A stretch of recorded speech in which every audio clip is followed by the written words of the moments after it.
the more that comes out from Ethan and Hasan, the more like Ethan, the less I like Hasan. Yeah, I mean, I feel like I guess to kind of segment intro, I guess to kind of like go over where we've been here with like Hasan and Ethan, right? Like the last video we watched, there were apparently like a lot of people in Hasan's community going after Ethan for being like pro-Palestinian genocide, and like we watched through all of that together, and I don't see it, you know? Like Ethan agreed with Hasan on almost like every point and was basically just asking Hasan to like tell his audience to not do what they're doing to him, and also like genuinely asking questions. And I think that that's great, you know? Ethan seems like a real stand-up guy. I never disliked Ethan, I just found his content to be boring, but Hasan is a genuinely horrible person. But lately, with his coverage of both Ukraine and Israel, he's been earning my respect. Ethan's been earning your respect. I think Ethan is a genuinely really great debater who I feel like if you put me in the room with him for 30 minutes, I could answer his questions on socialism in a way that would like genuinely pull him over to the left. And it's very frustrating to watch him and Hasan talk because Hasan is very like tanky poisoned when it comes to Ukraine and Taiwan, for example. Hasan happens to be correct on Israel and Palestine, but it's also like frustrating to see his way of going about trying to talk to Ethan about it when like Ethan is personally affected by like the October 7th attacks in a way that seems to be very like dismissive of Ethan's actual connection with that attack. Seems very tone deaf and is very frustrating to me on a rhetorical level, you know? I feel like Hasan wants to take zero responsibility for how abusive his audience is. An audience is a reflection of the streamer, whether he realizes it or not. He cultivated that community.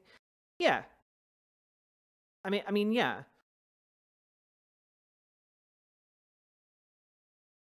I feel like Hasan is actually the typical stereotype of what a crazy lefty looks like. I don't think I would go that far, because I've engaged with tankies. I've engaged with Haas before. Both on and off stream. This was like 2 years ago. And like he's what a crazy lefty looks like, you know, to normals. Hasan is actually kind of the opposite. Hasan comes across as a normal lefty, which is part of the problem because it's kind of a double-edged sword, right? Because it brings in a normie audience and exposes them to pretty important political ideas. But on the flip side of that, like he's kind of tanky pilled in a lot of respects, you know? There's a time when Hasan mocked tankies. Now he's like, what even is a tanky? Yeah.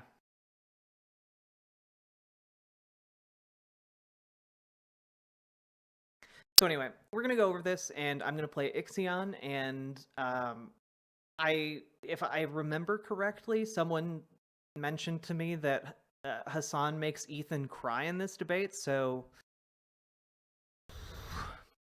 prepare yourself, I guess. I'm gonna guess that this does not change my mind on Hasan here. You donated to the Palestinian Relief Fund as well, and you know, we got a notice from ANERA.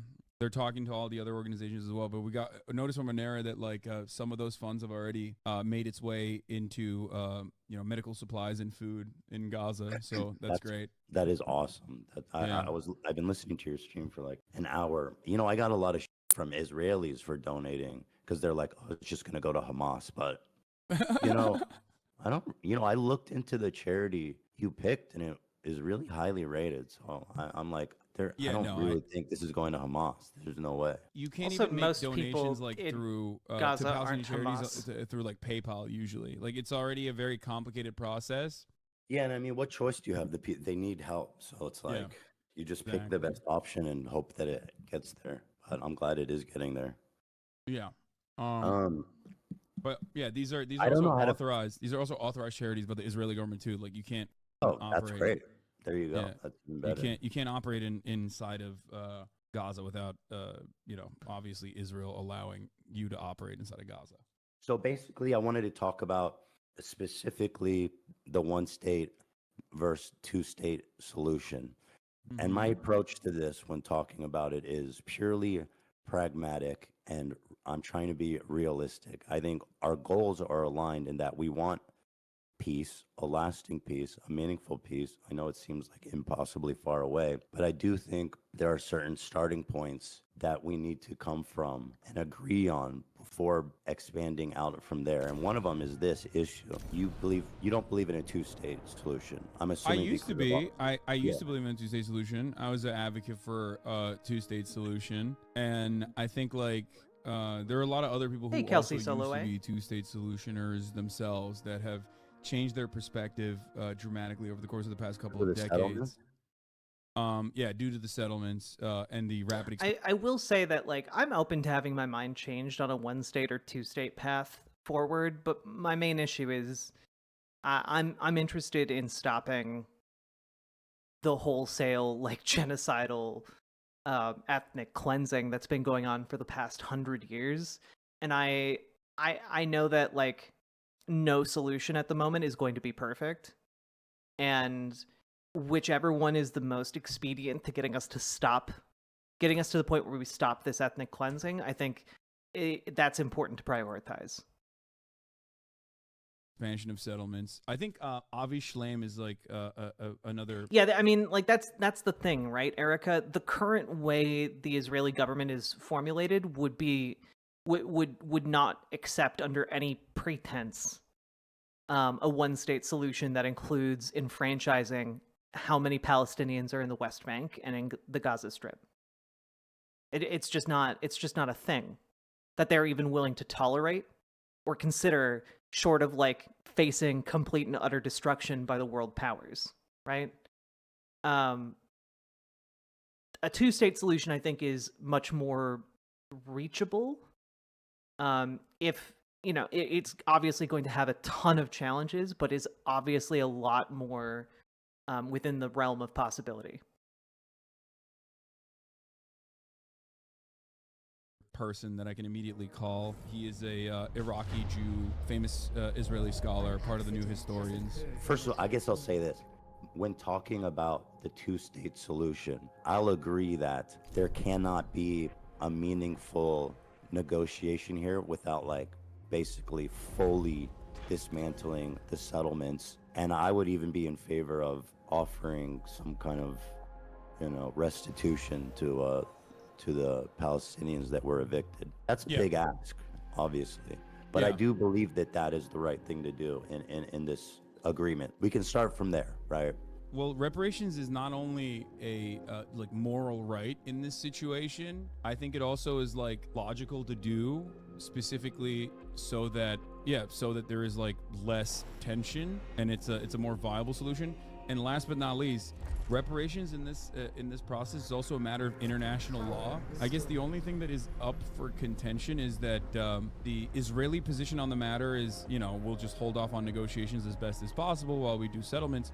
But also simultaneously is the notion that like actually other Arab states should be giving reparations to the Palestinians as well. Like we shouldn't be bearing the burden of the reparations because it's their fault, because like their position is that the Nakba didn't happen and that there was no ethnic displacement and that Palestinians voluntarily left. This is the Israeli government's broad position. Obviously there's varying degrees. Yeah, obviously we would need a completely different cabinet as well, because the one right now is, I believe that Netanyahu and his cabinet are one side of the same coin with Hamas. They're both obstructionists and violent. Ethan is starting with all that established. My question to you is this, and again, Ethan is 100% correct. We need to remember anytime this conversation is brought up that the Israeli government under Benjamin Netanyahu facilitated and fostered Hamas within the Gaza Strip, specifically as a point of contention to prevent any kind of Palestinian statehood, whether it's a one state or a two state, right? Like, we need to keep that in mind, very, very large in our minds. Watching this from a fully realistic perspective, what do you think would happen in the region that would result in Israel conceding to a one-state solution? Oh, that's a great question. I think one of the greatest things that could happen in a one-state solution is that you completely limit, obviously we're talking about like a hypothetical future that is like very far away, where you completely limit Iran's power and exertion of influence over militant factions that are being currently used as a destabilizing force against Israel. The other states I don't think this is at all an answer to the question that Ethan just asked. I want to listen to his question again. Perspective, what do you think would happen in the region that would result in Israel conceding to a one-state solution? Yeah, so he's asking, like, not in an ideal world, in the real world. In the real world, what would need to happen for Israel to accept a one-state solution? And I don't think Hasan is answering this. Oh, that's a great question.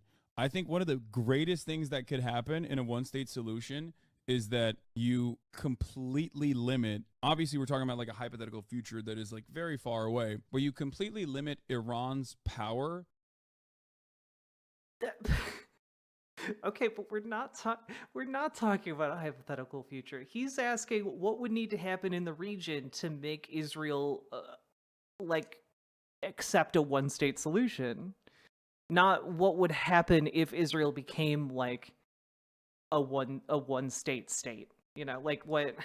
And exertion of influence over militant factions that are being currently used as a destabilizing force against Israel. The other states are not all that important, with the only reason why I talk about Iran is because Iran is the only regional actor that is like genuinely anti-Israel. They see Israel as an expression of Western influence in the region, and of course they will use, like, they have Hezbollah, another Iranian-backed movement that became a political party as well, as a consequence of like Israeli incursion in Lebanon as well in the civil war. And these are all opportunities for Iran to push back by way of Syria, by way of Iraq, by way of Lebanon, by way of the Houthis in Yemen. They would not be able to utilize these militant factions if there was a permanent peace solution.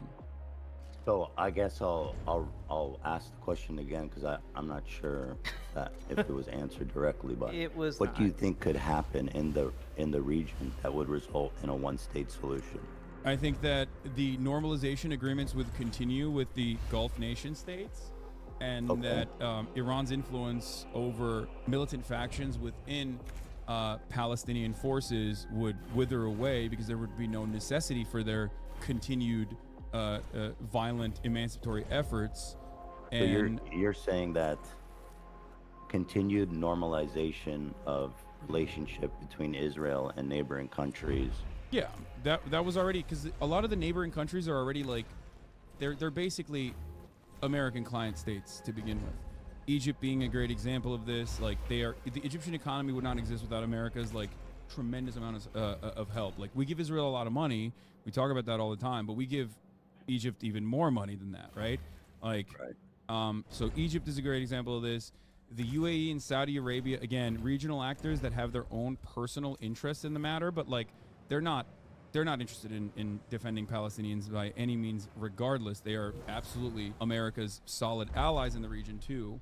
So most of those countries are pretty much designed in a way, like if we're talking about Jordan, directly designed with European influence. Again, another country that's like a holdover state, basically. These are all countries that will go along with whatever America's interests are, as long as America can reinforce its hegemonic power in the region and genuinely is interested in developing a new relationship with other regional powers. What's your concern? Let me ask that, because I think that would be better to understand. I mean, with like Syria, Lebanon, Iran, I believe that this idea that there would be full acceptance of Arab countries of the existence of Israel is pretty idealistic. Do you know what I mean? Oh, you're saying that you're worried that Lebanon and Syria and other regional actors that are backed by Iran, Yemen being another one, the Houthis, would not accept an Israeli state if Palestinians were absorbed into it and would be a singular state with Palestinians getting like democratic. But it's not. I have to be honest with you. It's kind of impressive that Hasan hasn't understood the question yet.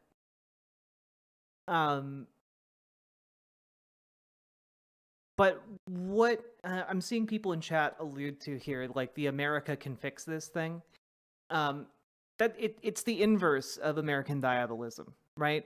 America is the source of all evil in the world, and therefore it can, if it so chose, fix anything in the world. Which is not necessarily the case. America's a very powerful country, but it is not like it's not like it could be a panacea. It can be a very powerful tool, but it can't fix everything with the wave of its imperialist wand, you know? The imperialist the imperialist fairy godmother, yeah.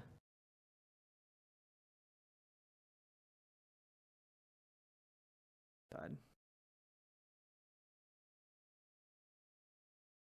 Not that it's there would need to be some meaningful and I mean something we've never seen happen in that region ever before Israel would say, okay, we're going to dissolve our state. My concern is that people that say they want a one state are basically in a non-starter conversation. It's unproductive almost. I find it so unlikely to happen. The other issue is like, so Can I cut in here real quick before we move on from that? So there already is a one state. Like the way I see it, the actual legitimate reason as to why I don't believe in a two-state solution any longer is because there is a one state, right? And that one state is an apartheid state. It's a constant Israeli occupation in the West Bank and constant control over Gaza as well, which has been a demonstrable failure for Israeli security, obviously. You and I agree on that. But my solution basically, when I say I want a one state, is first and foremost a moral one, because I do want the end to the apartheid so that Palestinians can have recognition, it can continue a life of dignity, have autonomy, and participate in a secular democratic process. But the alternative is, the way I see it is like, is it a one state that is an apartheid, or is it a one state that doesn't have an apartheid? And you're so saying it could still be the state of Israel. I don't care what it's called. I have no interest in discussing that. I care more about like human beings that live there. I guess it's like this idea that of Israel normalizing relations with all of their neighbors is just like, when can that ever happen? Because if we're gonna have a conversation like right now about the best path forward to peace for both groups, that just doesn't seem like. And then here's another aspect. If you were to basically remove the all the checkpoints and walls and barriers and blockades and all that stuff, and again, I'm not saying it's right or wrong, I'm just coming at it from a very pragmatic perspective. Do you think there would be more or less violence against Israelis?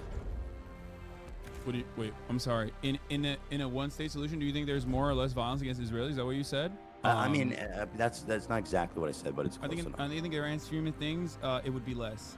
Where am I coming from this? Why am I saying this? Well, because there are good examples of an apartheid state obviously no longer existing when we look at South Africa, as a matter of fact. But also, on top of that, one thing I want to go back to, you said like Israel's allies or Israel's like regional enemies are they constitute a threat, right? Well, they still currently constitute a threat. A one-state solution just eliminates like one internal faction that is an ever-present danger. And you're telling me if we were to lift the blockade and the wall around Gaza today, there wouldn't be more violence against Israelis? I 1000% look to what has happened in the past throughout history in similar formations where there was like a lot of things that we consider to be completely morally unjustifiable that restoration process often will lead, it almost always has historically led to less violence than the violence of the maintenance of this process. I don't know how useful it is to compare it to like other situations because it does have a lot of unique things. For example, I mean, the government in charge of Gaza, Hamas, is singularly dedicated to destroying Israel and killing Israelis. So how I just don't understand how you can say that removing the wall would result in less violence. Because That doesn't make sense to me. Hamas itself is a mere expression and simply one militant faction amongst the sea of Palestinians, 5 million of them living under the occupation, under the A lot of apartheid regime. Hamas. I know there's a ton of peaceful Palestinians, the vast majority, but there's also a lot of Hamas. Yeah, And no, so if you're an I understand. Israeli, if you're an Israeli and you see someone saying we need a one state, that's the only solution. The Israelis are going to see, okay, we're going to remove our walls, we're going to remove our checkpoints, and it's going to be suicide bombs in our cafes and buses again within the matter of days. Well, with the walls and checkpoints, October 7th still happened, right? So it's more of a matter of like whether the ceasefires have worked successfully, and usually the ceasefire process is, even though it is led by Hamas on the Palestinian front, is still relatively successful. That's one thing. But I do think that comparing this to other historical events is important because, I mean, chattel slavery was truly a continued form of unimaginable, untold amounts of genocidal struggle where African people were ripped away from their homes. You know the stories. But then in the Reconstruction process, there was a similar fear that what if black people that were now newly freed would turn around and treat white people in the same way that we had historically treated them. No such thing actually occurred in that process. And as a matter of fact, the real violence that came after that was conducted by the KKK, a desperate attempt to restore the racial hierarchy, the racial. Okay. The issue here is that there's literally multiple organized groups dedicated to like the destruction of Israel with like real and recent grievance towards, you know, killing people. Like we're talking about this in the aftermath of an attack that killed 1,200 people, most of whom are civilians. Like this comes across as like idealistic in the extreme. Like I think that there would be very real like conflict here. But more than just the real conflict, I don't believe in the Israeli state enough to be like, oh yeah, the Israeli state would just integrate these countries and these people whom they've been deliberately openly talking about eliminating from their territory. I don't believe in their ability to integrate those people without overwhelming massive amounts of like police and state violence. At all.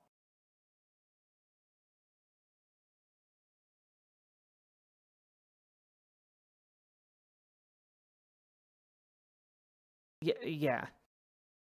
I don't know where Hasan is getting this.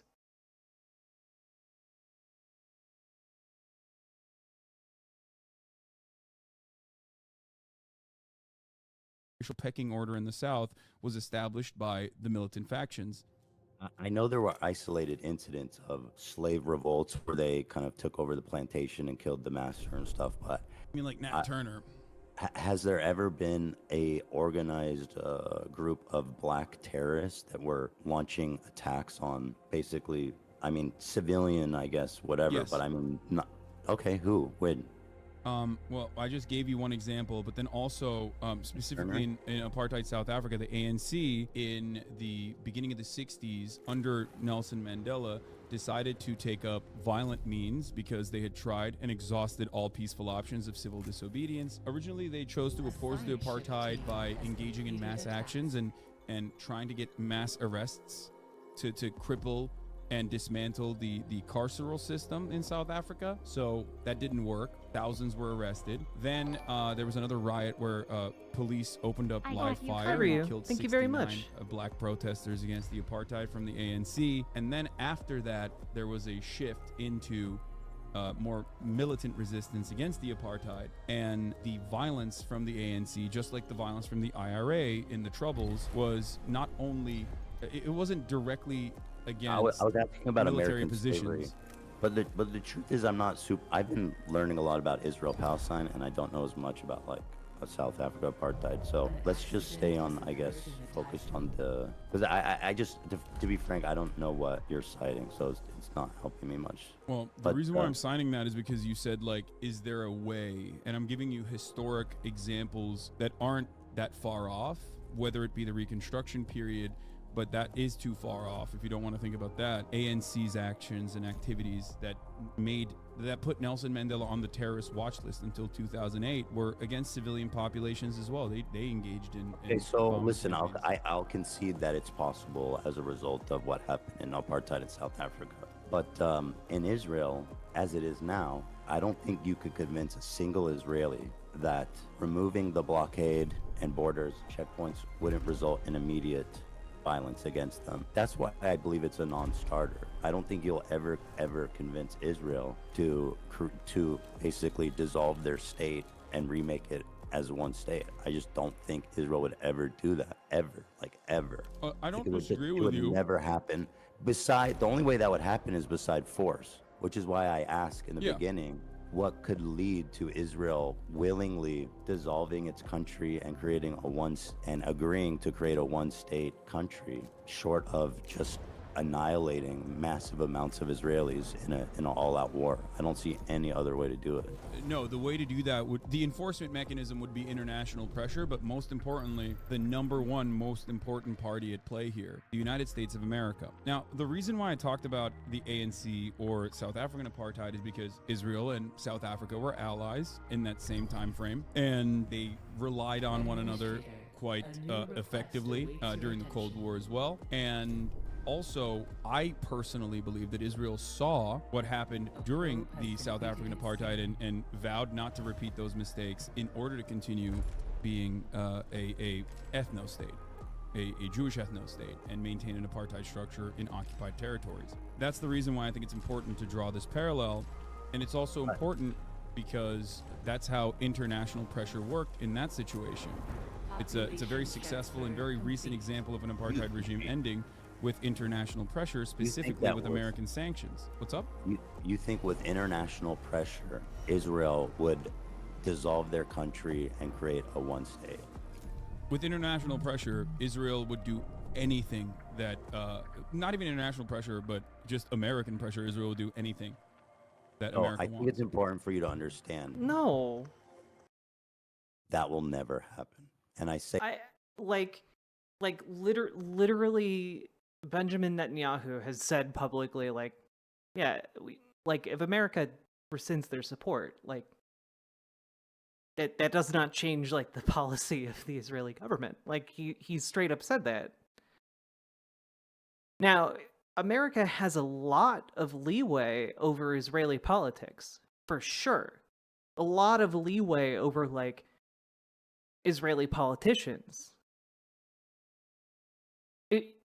However, it doesn't have so much leeway that it could pressure Israel into disbanding itself.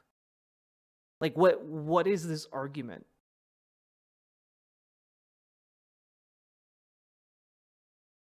It's so bizarre.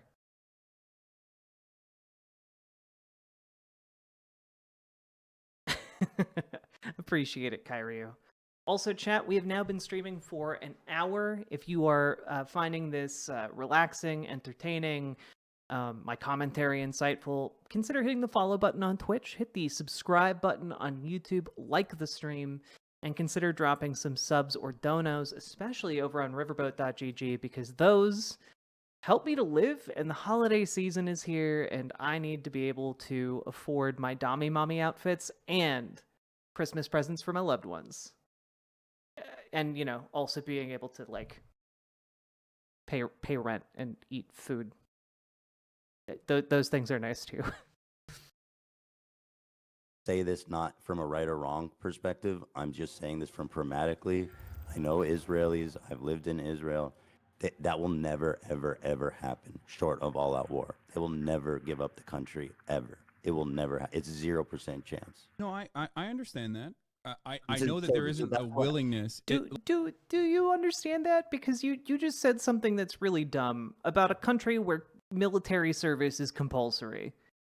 Like you think that like in a country where military service is compulsory, like the people of that country are just going to like unilaterally fold and be like, ah, yes, our country should disband. What are you talking about, dude? Like here's the counter from South Africa. You could say in South Africa the white population was only 10%, right? And even then, this is not the a counter. majority, after long and continued pressure campaigns from the international community, actually moved in the direction of ending the apartheid themselves. That is actually a way to counter what I'm saying right now. Right? You can just say, well, in South Africa, even the majority white population was on board with ending the apartheid. For one reason or another, whereas in Israel, there's currently no appetite for this whatsoever. It is 73% Jews in Greater Israel. So there's a ton of Palestinians, you know, in West Bank and Gaza and neighboring countries. Yes. But it is largely a Jewish state by quite a margin, which makes it, in my opinion, uncomparable. It's not apples, you know, it's not apples to apples with apartheid South Africa. What do you mean by that? Well, as you said, the white population was 10%, right? Oh, yeah. The white population was much smaller. And this is what Noam Chomsky refers to as like Israel's labor problems being fixed in the aftermath of the First Intifada. Israel relied on, obviously, the Arab population to do the labor in many cases, like cheaper labor. And after the First Intifada was fought with strikes and, you know, stone throwing and the like, Israel moved in a different direction. That's why there's like a new population of a labor force that is often imported in, whether it's Sudanese refugees or whether it's you know, Thai workers that are able to work like a cheap labor force that isn't.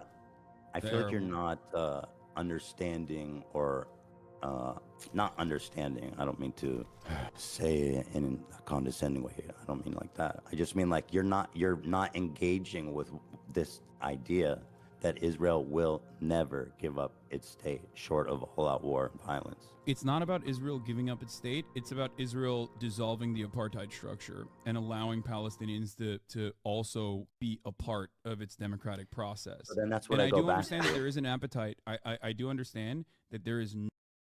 I don't think he understands that to the vast majority of Israelis, those things are the same, right? Like allowing like the propaganda that Israelis live in, right? And this doesn't mean it's an accurate reflection of the world at all, because it's not. But the propaganda that they live in tells them that Israel needs to be a explicitly Jewish state. If you allow in millions of Palestinians and enfranchise them, it will no longer be a majority Jewish state.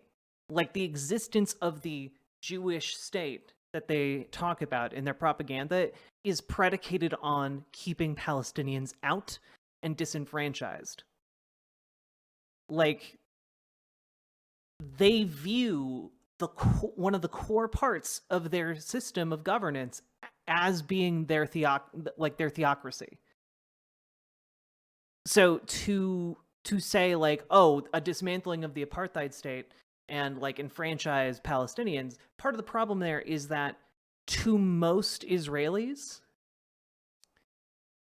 that is a dismantling of their state.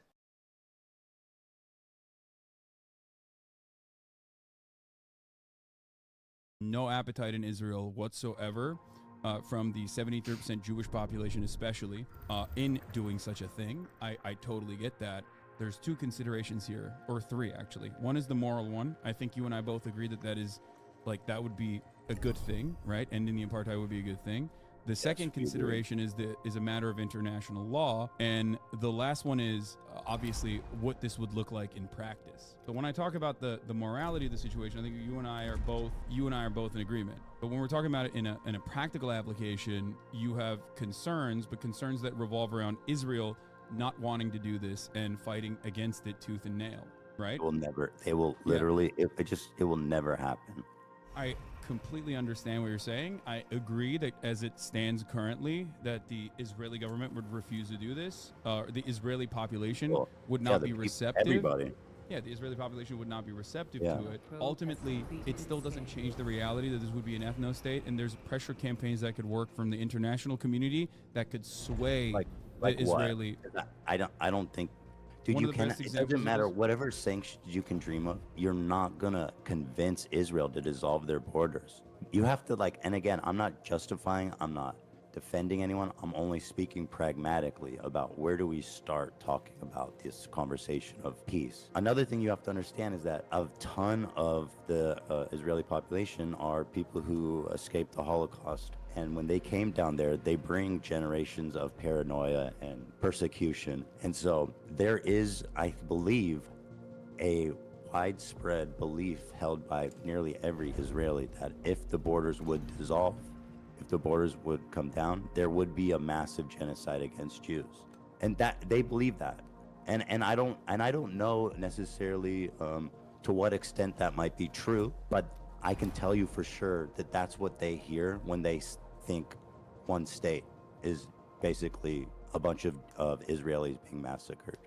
That's what they hear, that's what they see, and that's why it will never happen.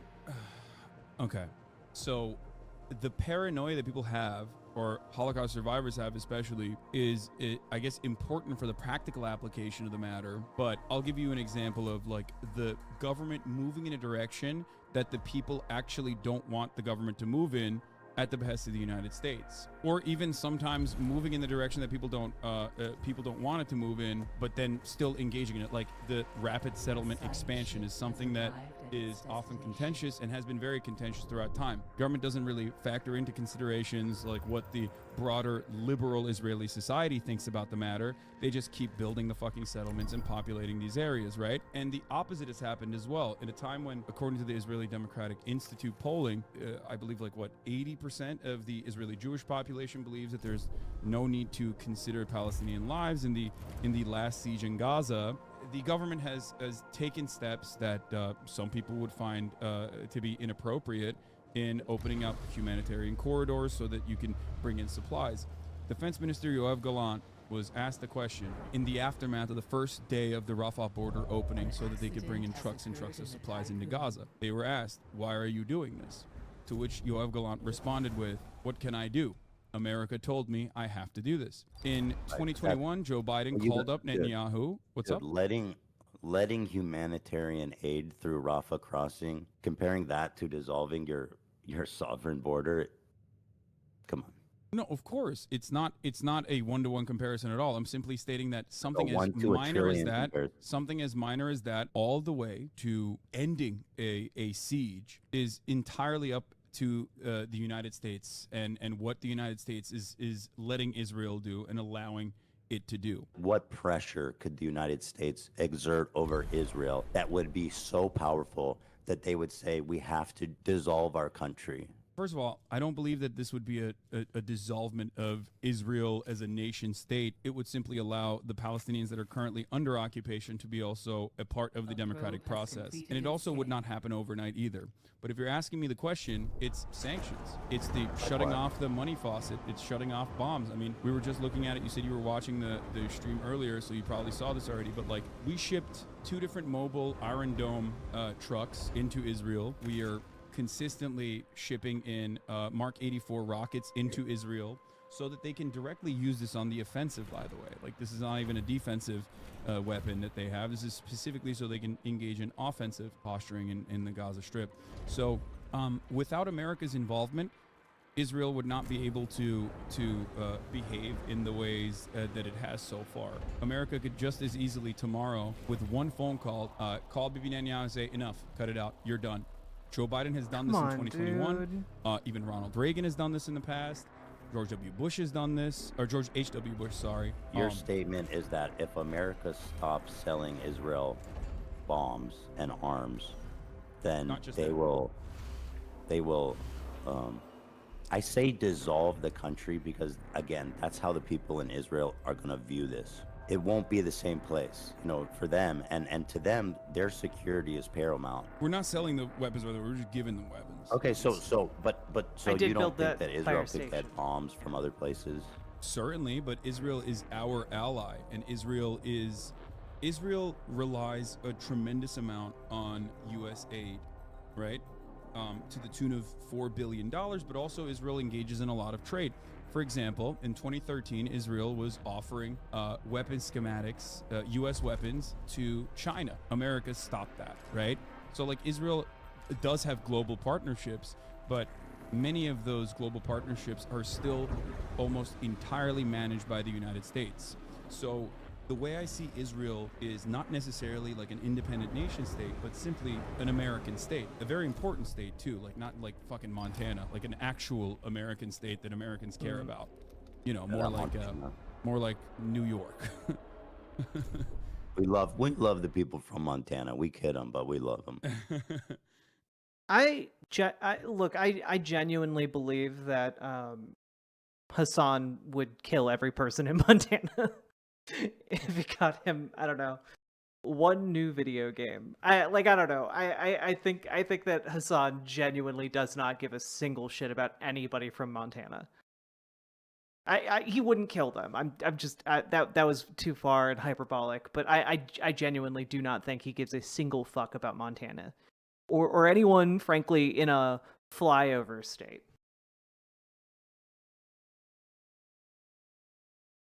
But so for that reason, America has complete control over Israel's trade relationships.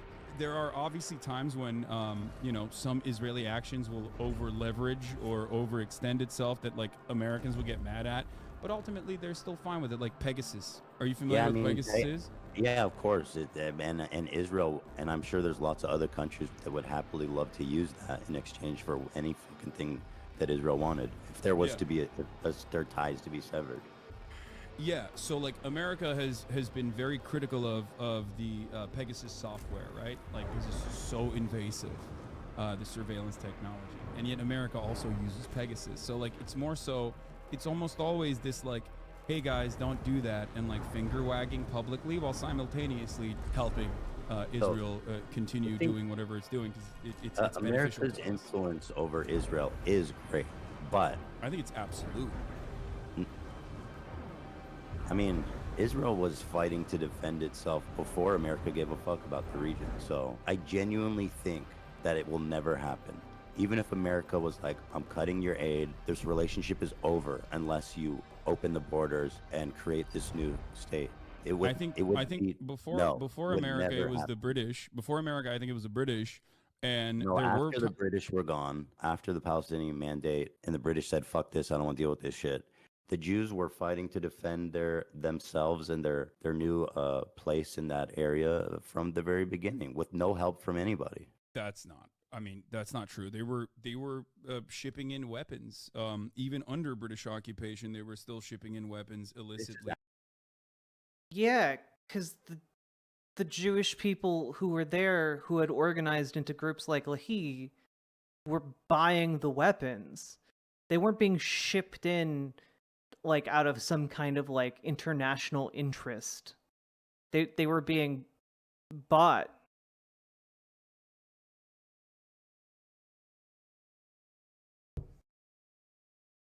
After British occupation, I'm talking about like 1948. Who was supporting Israel in 1948? So the Haganah, Irgun, and Lehi brigades that were at that point almost always considered like Ethan's position here, like Ethan started out this conversation again 30 minutes ago asking, in our world, what real things would need to happen in order for Israel to become a one-state solution, like to become a singular state instead of like an apartheid state.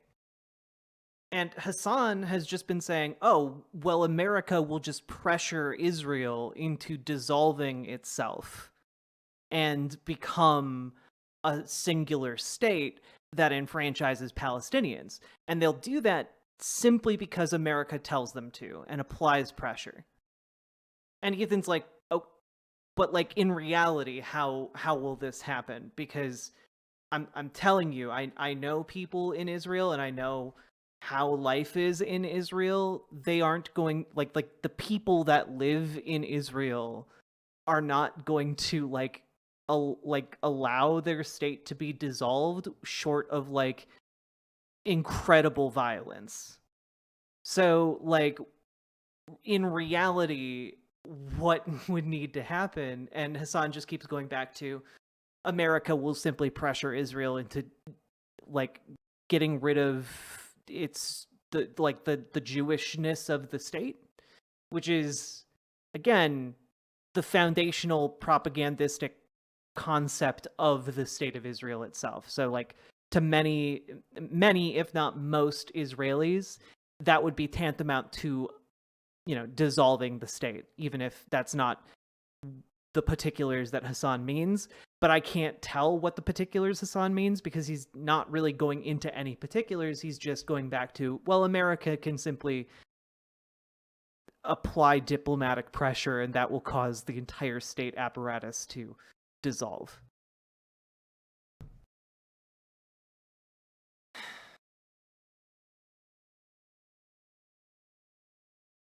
I mean, and that's not even getting into like what is being talked about here, which is that like groups like Lahi were active in the region and actively sought to ally themselves with the Nazis and the Italian fascists in order to fight the British mandate.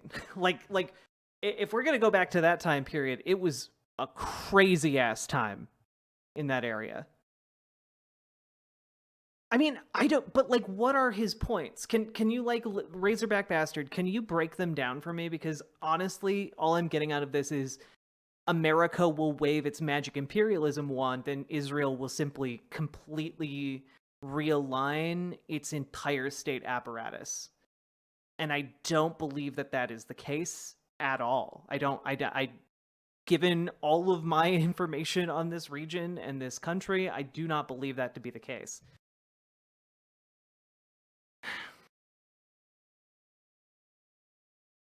But if there's like another point here that I've missed, I'm happy to like give that a more consideration. Last thing, anyone here, most people in general want to see is more innocent Israelis or Palestinians getting caught up in the crossfire and potentially killed. True. I think he started to attempt to maybe make one or two good points and just fumbled it. Yeah. If for some reason Israel ends up in a civil war of some kind, say the far right loses, particularly to a reformist candidate of some kind, and the legitimate governments ask us to intervene, I'd certainly support that. True.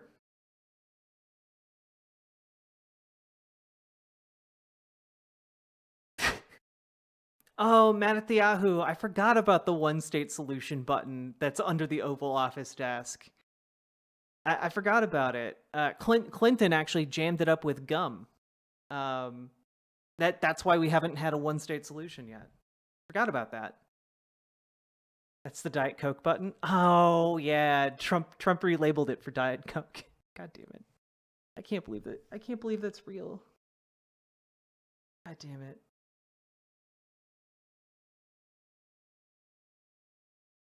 Twitch pop politics and yelling at chatters is easy. True. Standing army during the Nakba were fighting against predominantly villagers with like that had been disarmed by the British. The Zionist brigades at that point, even before England pulled out, were being trained by the British forces, while the other side was being disarmed by the British forces. That's why there was an asymmetry to the violence even then. Over the course of the years, but specifically during the Nakba as well, 6,000 Israelis died, whereas 15,000 Arabs died, with 750,000 Arabs being Palestinians being expelled from their homes. the reason for why this happened wasn't because, you had rugged fighters or whatever. I mean, they were great fighters too, but it was also because it was a broadly civilian population that was being slaughtered, and by a militia force that was trained, had weapons, had even a plane, had armored personnel carriers, whatever it looked like back then, and had much better weapons as well. So, I mean, listen, this stuff is just not comparable. I mean, if you Yeah, look, there are 3 buttons on the Oval Office desk. One is for Diet Coke, one is for the one-state solution, and the other is to launch every single nuke. They're all red. You just have to remember which one not to push.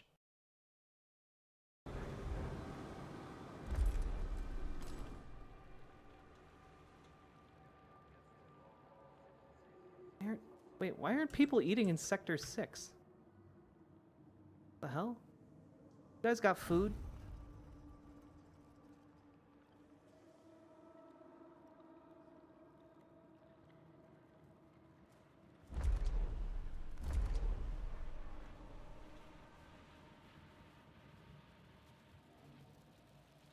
Why you little fuckers not eating? look at the United States during 1948, there was an arms embargo during the time. yeah, and they sent in illicit weapons into Israel regardless. That's what I was talking about. They got it from France, and they got it from many other areas. Can you provide a source on that? Because that's Yeah. not how I understand it went down. Okay. I can understand that provide they you a got source. some help and weapons from like Czechoslovakia was selling them rifles and shit, selling it to them. You know what I mean? There wasn't a Yeah. lot of countries that were willing to sell them anything, but Czechoslovakia. But yeah, there was an arms embargo, which meant that they were acquiring illicit weapons. Yes, this is true. From many different countries.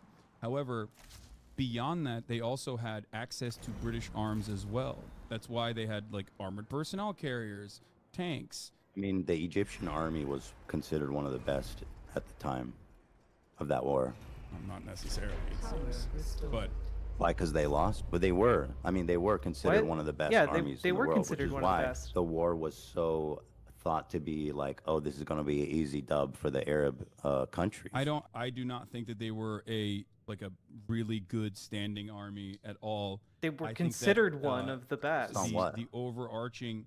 I don't know if you're talking about 1948 or if you're talking about 1967. 48. I'm talking about 1948 war.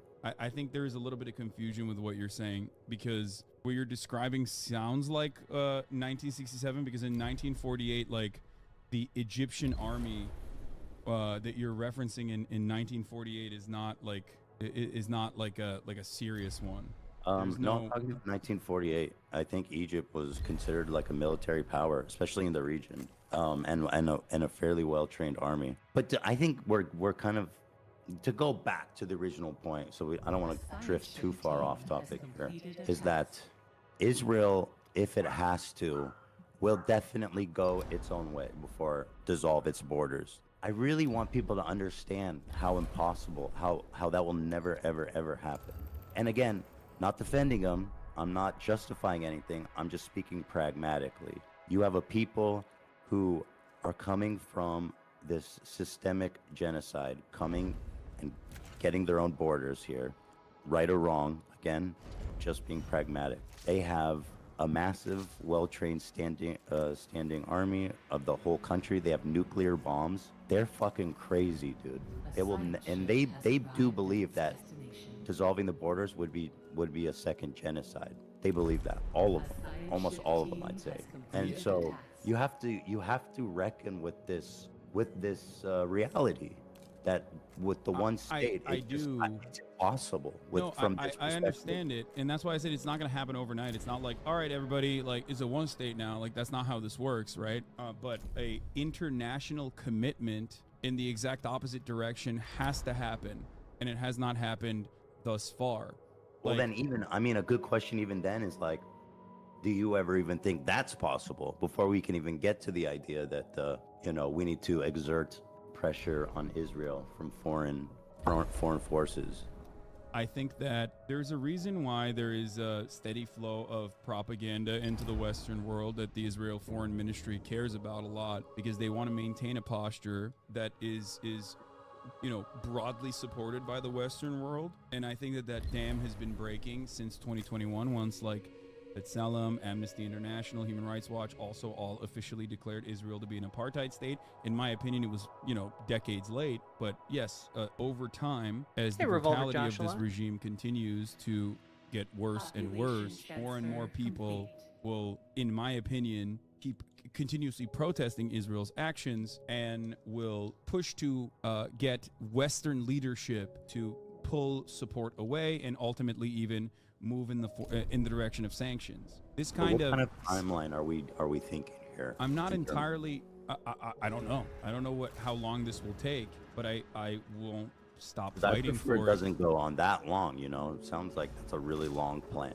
I mean, the inverse of this is also a really long plan, and the really long plan revolves around Israel continuing to slowly but surely engage in pogroms in the West Bank, turn a blind eye to it, or directly arm the settlers like Itamar Ben-Gvir has been doing, and continue to push Palestinians in the West Bank further and further away, with the ultimate goal of maintaining an ethnic cleansing and ethnic displacement campaign in parts of Gaza, maybe even annex further and further, because everybody fully understands that there's no way to eradicate not just Hamas, but just a means of violent resistance against an apartheid, right? So if it's not Hamas, then it's Hamas 2, right? Hamas in and of itself was not a real Electric Boogaloo. Oh no, was even remotely popular in its formation, moving away from a charity group, an Islamic charity group that literally was getting funding from Israel as well, to an actual militant group in 1988, to one that switched over to start using suicide bombs on civilian targets in the aftermath of 1994. To be clear here, it was founded as a charity organization branch of the Muslim Brotherhood, so which is internationally recognized as a terrorist organization. So just to be clear on that one.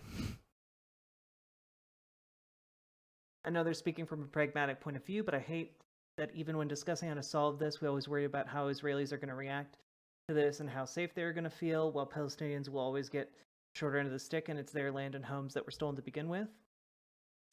Yeah, I mean, that's just kind of the horror of pragmatism, it's not going to be a good enough solution.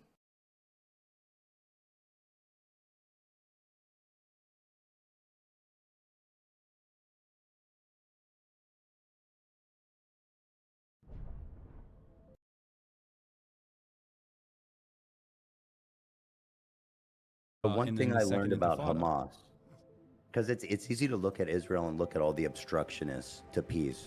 I mean, Rabin, I think it was Rabin that was executed, right? By a fucking psychotic. And they were so close. They were so close to peace. But Hamas actually rose to prominence in opposition to the PLO peace talks. That is why they came out, is literally to derail the peace talks. So and they went out. You're right. You're absolutely right. They went out and they started suicide bombing cafes and buses on a weekly basis, a daily basis, and they were successful, frankly. So Hamas, from their inception, has their singular goal is to not have peace, but to basically, there's no compromise for them. It's only kill everybody there, remove them all. You know what I mean? So let me explain this to you. This is actually, we are very close to having the exact same understanding of the situation. The reason why I brought up Hamas and its founding charter in 1988, which is expel all the Jews, kill all the Jews, or whatever the fuck they said, the radical violent shit that they said in their founding charter, is because Hamas, out of all of the militant factions that some were violently resisting against the Israeli occupation, some of which were actually interested in a peaceful solution, like the one that you just mentioned with Yitzhak Rabin, the PLO, Yasser Arafat, the official recognition that that there was peace negotiations that would finally feature Palestinian voice at the table, changed a lot of Palestinians' minds on the issue. So Oslo in and of itself was already a non-starter agreement, in my opinion. A lot of Palestinians felt like that was fucked up, like the conditions that were offered in Oslo were completely inconsiderate to the needs and demands that Palestinians were making. However, the two-state solution in that time frame, going from Oslo to Camp David is directly responsible for Hamas gaining more prominence amongst the Palestinian population, never really being anywhere near close to the level of popularity that Yasser Arafat enjoyed in the first elections that happened, which was an 83% governing mandate, unimaginable popularity, which to me signals that the Palestinians were always on board with believing that Israel would offer them a favorable negotiation. And yet, time and time again, every single Israeli government, every single negotiations committee utilized the two-state solution, dangling it like a carrot, simultaneously offering very little to the Palestinians, having red lines that were considered non-starters for Israel, like Israel's own demographic concerns, while simultaneously expanding rapidly and partitioning off different parts of the West Bank, which was occupied territory. So from the eyes of the Palestinians, they saw this as yet another instance where, okay, well, we're trying to negotiate with Israel. Yasser Arafat is trying to negotiate with Israel, and yet they're not giving us anything. They keep pushing us, they keep blocking and pushing, and using this as a means to continuously build settlements and continue pushing out Palestinians in the West Bank. And that's precisely what happened over this decade, multiple decades long process. So I do not fault Palestinians for looking at the situation and thinking, well, what the fuck are we supposed to do? Another turning point was... This is part of my issue with Hasan, right? Like, he's correct here. Israel has never actually wanted peace with Palestinians. They've wanted to establish their prophesized borders, which involves pushing out Palestinians, right? So, like, part of my issue here is that he's correct here, but the way he's phrasing it to Ethan is as if Ethan disagrees with that foundational point, which Ethan, to my best understanding from having watched several of these conversations now, doesn't disagree with this. And that's frustrating to me. Like, address the point. I think Hasan is trying to get across that pragmatism can't be at the cost of human lives. Look, we're talking about like a war. We're talking about geopolitics. All geopolitics is at the cost of human lives. States are at the cost of human lives. States are the brokers of power. Like, that is inherently at the cost of human lives. So, like, the pragmatism has to exist on some level if you're going to have a state at all. Which, by the way, ultimately is why I am an anti-statist in a very, very long-term sense. I don't think that human beings need states to live or organize society. And that ultimately we would be better off with kind of the slow dissolution of the state itself. But Ethan's not being obstinate here. Ethan is open to the idea of a one-state solution. The same way I'm open to the idea of a one-state solution, but, like, at the same time, if you're going to say, my position is that I think Israel can and should be a one-state solution, and someone asks you, okay, well, how can you realistically get to that point? And you're just, like, saying, well, the United States can just use its imperialist might to make it so, and that flies in the face of literally all of the data and all of the propaganda and messaging and beliefs of the people who live in Israel. Like, okay, to me, that's kind of along the same lines as saying, like, I don't know, the UK can just use its massive diplomatic might to convince the Nazi government to disband itself. Like, would that be good if it did that? Sure. Will that happen? No.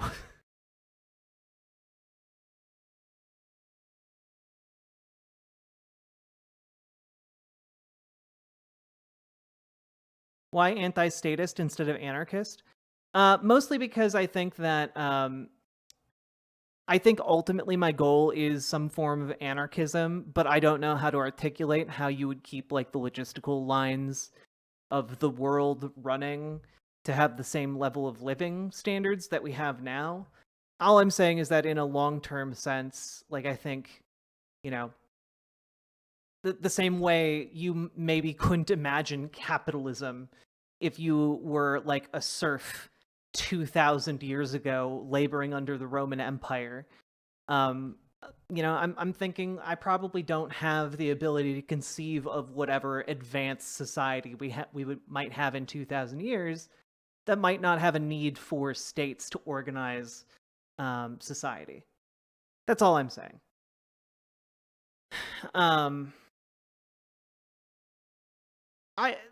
Erica, I've never made it like a mystery of whether or not I would like to be ANCOM. I would. It's just that I only have policy positions that take us as far as like socialism. And I think, frankly, those policy positions are going to be like a fight that will last my entire lifetime, right? I'm not arrogant enough to think that I can wave my ideas around and get us to, you know, a luxury space communism a la Star Trek, you know? All I'm saying is I have ideas on how we can do things better. And, you know, I'm also very willing to acknowledge that maybe we do need a state. At some point, we run into a point where we do need like states forever and always. But I don't know where that point is.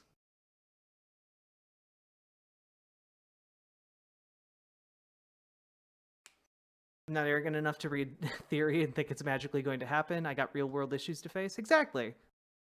And I frankly don't find it to be a valuable use of my time to argue about whether or not we need states in like some kind of hypothetical abstract.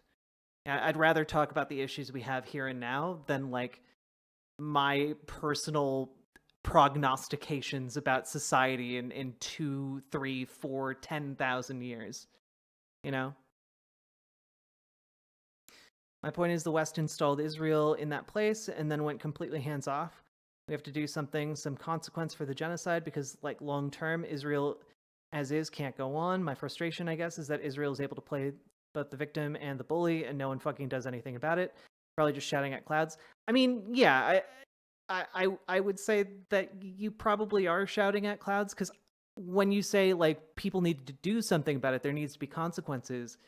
Like, the only consequence that the Israeli state would actually respond to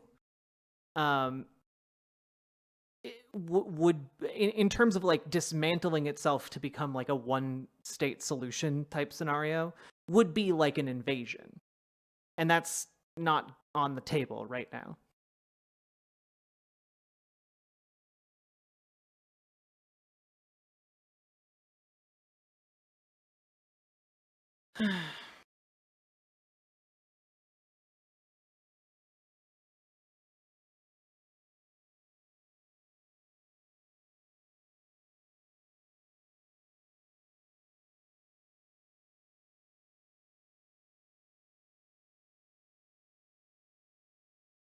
I mean, I hope that too, Uchronian. I just don't know. I don't know if we'll get to there.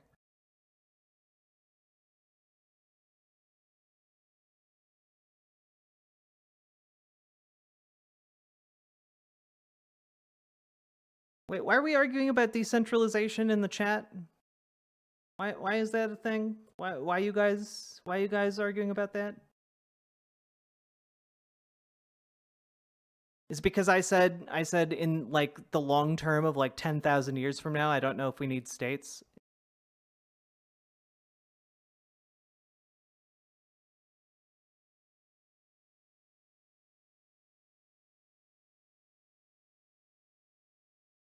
Problem we're going to have to face in the future is the result of the laws of physics, regardless of what system we end up with. States' rights to do what? God damn it.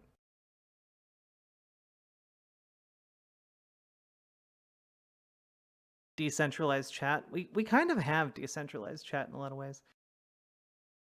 Okay. As long as you guys don't think I'm arguing against like logistical supply lines for like medicine or some shit. Was obviously Israel pulling out of Lebanon. This was another pivotal moment where a lot of Palestinians were like, okay, well, Hezbollah violently resisted Israeli occupation, and that occupation became too costly for Israel, so they had to pull out.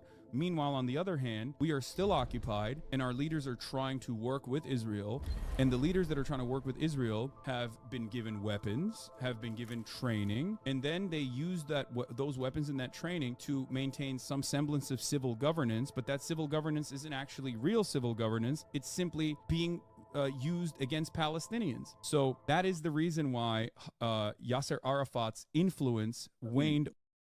You have completely decent market and shit. You lose all ability to have faith in the safety of what you purchase. I don't understand where you're coming from. Don't ooh my oo. I'm not arguing against markets. Over the course of this multiple decades long process where everyone saw him as an incredibly corrupt figure by the end of it, and were looking for any other option that would possibly offer them real emancipation, real results.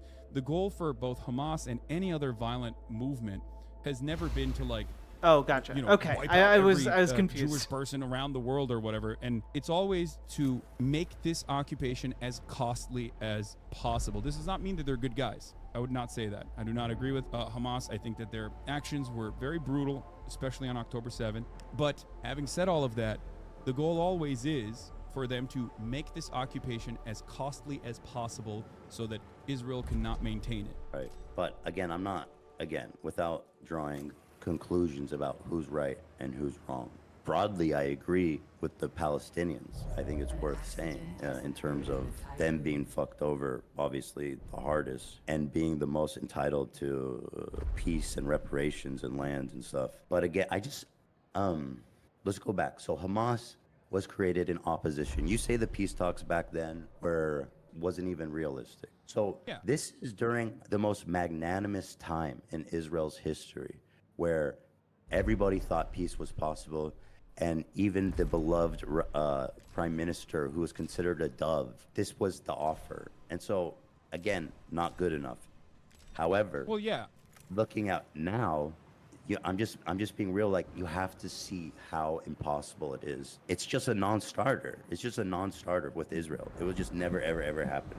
And another question I have to ask you, I guess, going along is like, do you think a lasting peace is possible while Hamas is in power? I think that in order for Hamas to actually be dealt with appropriately and for it to no longer exist, the major goal of Hamas needs to be eviscerated, which is a secular democratic republic would completely destroy any kind of legitimate need for violent emancipation. It's over at that point. Without the apartheid, there's no reason for any of this to exist. You're saying if they lift the blockade, Hamas will just dissolve. Hamas in and of itself is already not a very popular entity, both in Gaza, but I guess ironically a little bit more popular in the West Bank as years have passed by.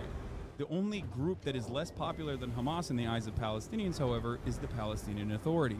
To me, this is Israel's arrogance, the way that the Israeli governments under Netanyahu and under even more peaceful, supposedly more dovish leadership like even Ehud Barak, the Palestinian Authority has always been used as a part of the Israeli security apparatus. The Palestinian Authority collaborates with the Israeli government. Also, Kyrie, they actually give up resistance members. They literally give up random Palestinians to the Israeli government. Thank you very much for the 2 gifted tier 1 subs. And folks, I rely on your subs and donos to stay alive. If anyone else would like to make some subs or donos to riverboat.gg, I would very much appreciate it.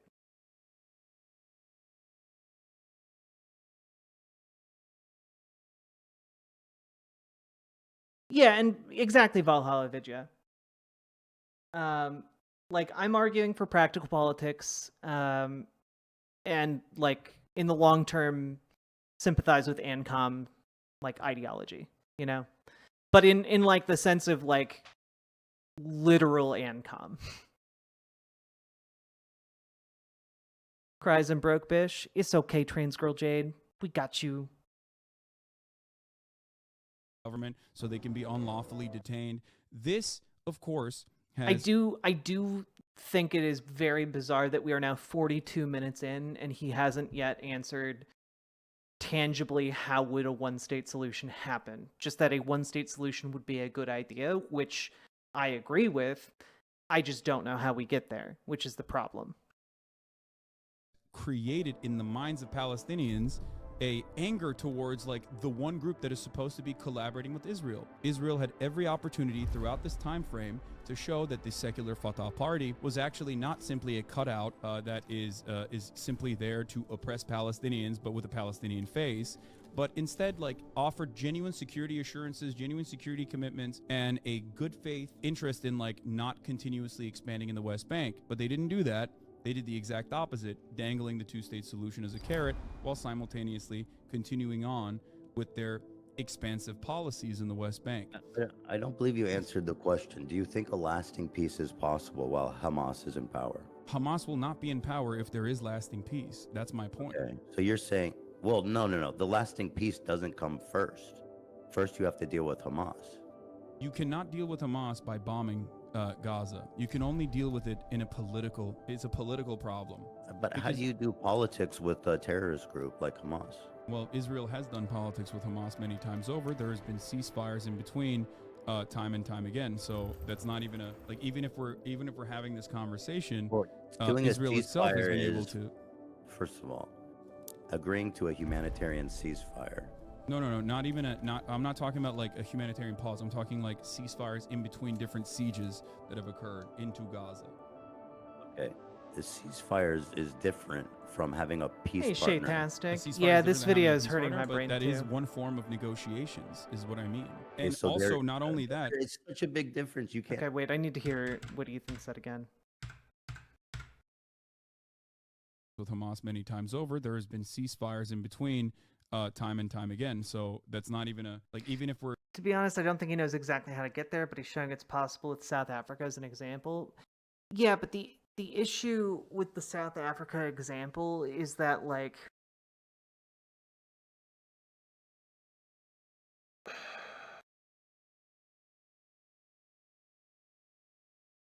South Africa wasn't a theocracy. Like that's part of the problem.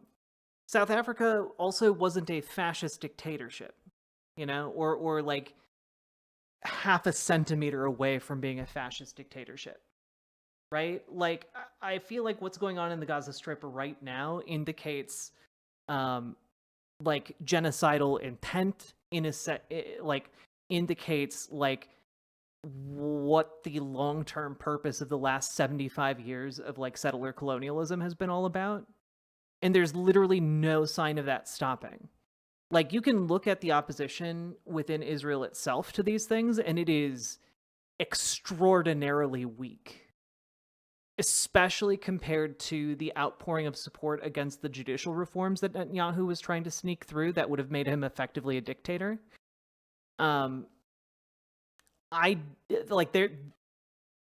The comparable organization is not present within Israel. So part of the issue is that, like, it is possible. Like, a one-state solution is possible. But, like, in the sense that, like, in 100 years, many things are possible in geopolitically. You know, it's possible that a nuclear submarine could go rogue and like begin just nuking random countries, and it could be the world unites to find this stealth submarine that has been nuking random countries. Like that's possible, right? But does that make it like at all likely? No, and I think what Ethan is looking for here are real likely solutions that we can make tangible steps towards.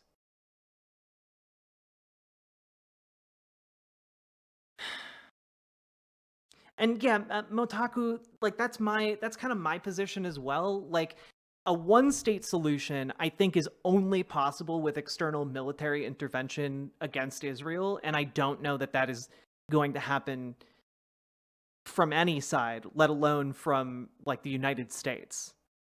And yeah, it's Independence Day movie politics, you know.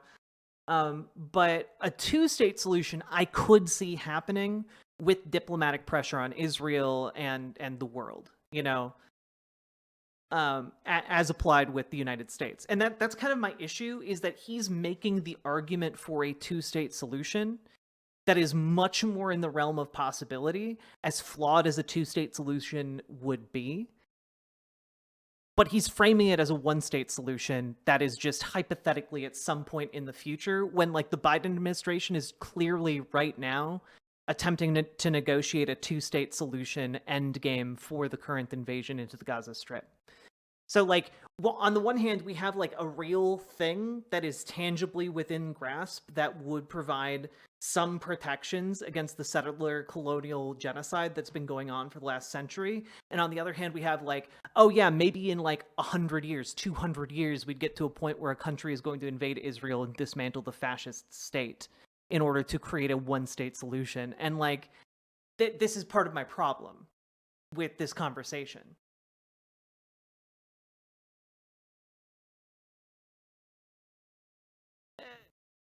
Like, Ethan is looking for the realpolitik answer, and Hasan is like, well, in 200 years it could be better. And that's just not an answer to the actual question or the intent with which the question is asked. Even if we're having this conversation, killing a ceasefire is, first of all, agreeing to a humanitarian ceasefire. No, not even I'm not talking about like a humanitarian pause. I'm talking like ceasefires in between different sieges that have occurred into Gaza. Okay, the ceasefire is different from having a peace partner. A ceasefire is different than having a peace partner, but that is one form of negotiations, is what I mean. And okay, so also, not only that, it's such a big difference. You can't. I don't think it's fair to say that Hamas would be a good partner in peace with Israel. You think Hamas would be a good partner in peace with Israel? No, I do not. I do not believe that Hamas would be a good peace partner with Israel. I also do not believe Israel is a good peace partner for Palestinians in general. I think that is the most important. We agree. So Hamas, my in and of itself, is just again to draw it back to that, is that the one-state solution will never happen, and starting from there is a non-starter. That's my thesis. But go ahead about Hamas. Yeah, and we're almost an hour into this conversation, and it's just very frustrating. Because I want Hasan to outline the real steps that could be taken by like the international community, not just like some ambivalent hand wave to like, oh, pressure Israel and it'll happen someday, you know? What would apartheid South Africa had to be a fascist state? I mean, I like, correct me if I'm wrong, because I'm not an expert on South African politics or apartheid, but part of the reason like Nelson Mandela was able to be successful with South Africa was due to the deeply flawed but nonetheless still present democratic structure of the country, right? Am I completely off about that?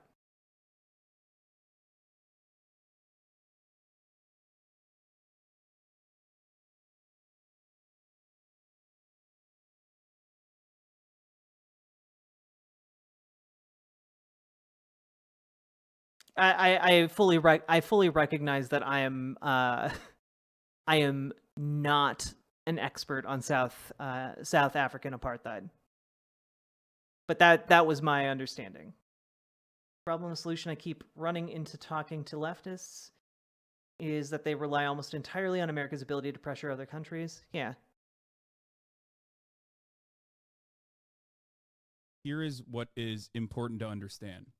And this is not just my assessment, this is the assessment of the likes of Norm Finkelstein as well. And it's backed by actual sentiment expressed by Likud party members, but of course Benjamin Netanyahu too. Hamas's and its existence as a violent Islamist fundamentalist cutout greatly benefits thwarting any kind of Palestinian nation-state project.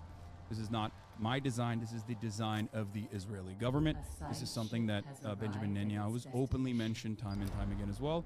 Last time around in 2019, where he said, if you want to thwart a Palestinian nation statehood, what you must do is only govern against Hamas, because everyone sees them as terrorists. Everyone sees them as violent Islamist fundamentalist terrorists, and we can always deal with Hamas because we control how high the flames go. Who else is there to talk to?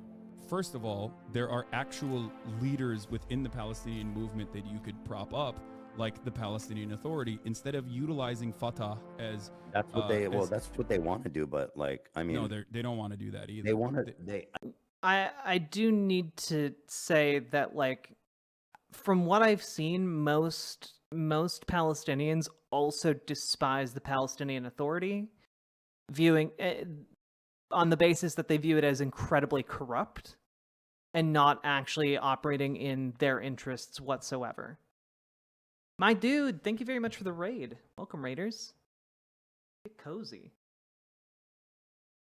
You have to remember, without the right self-determination, the right for military self-defense, without the key points for a two-state solution might as well be as productive as this conversation. Well, that's the thing, right? The issue with the two-state solution would be that it would have to be enforced with, like, international military presence within Palestinian territory, like within the Gaza Strip, within the West Bank, like U.S. troops, UN, white hats on the ground, to be able to kind of like oversee this transferal of power and normalize relations. And yes, UN troops on the ground, deeply flawed, not the most effective thing, but I think their track record is like 60-ish% of the time they're able to prevent like escalation, which is a very good thing, I think. But it's not an ideal solution whatsoever, but we're not going to get an ideal solution here.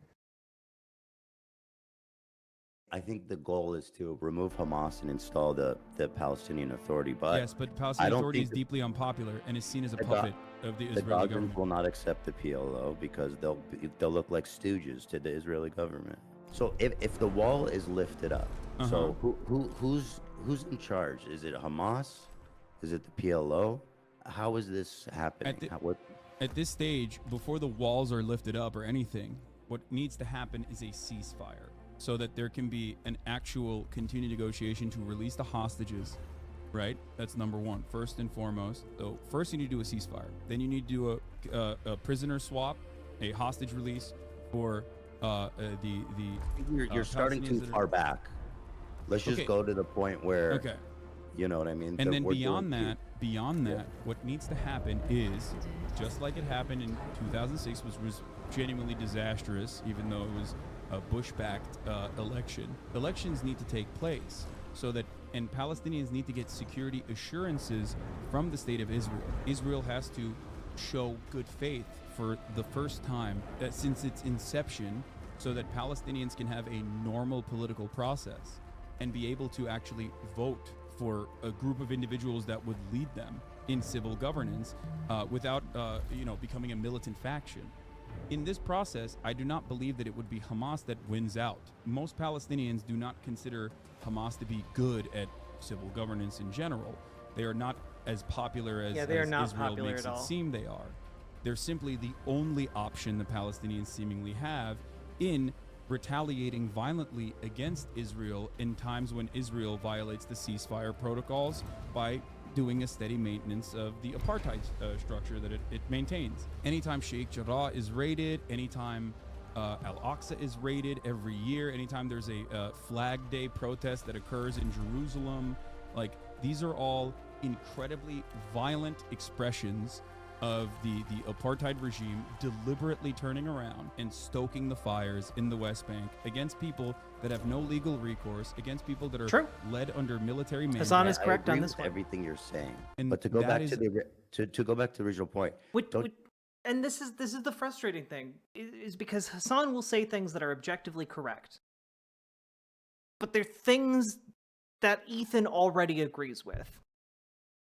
But Hasan seems to be framing these points that are correct as if Ethan disagrees with them. And this happens over and over and over again. And I don't know why. And it just doesn't answer the fundamental question that they've been talking about now for almost an hour.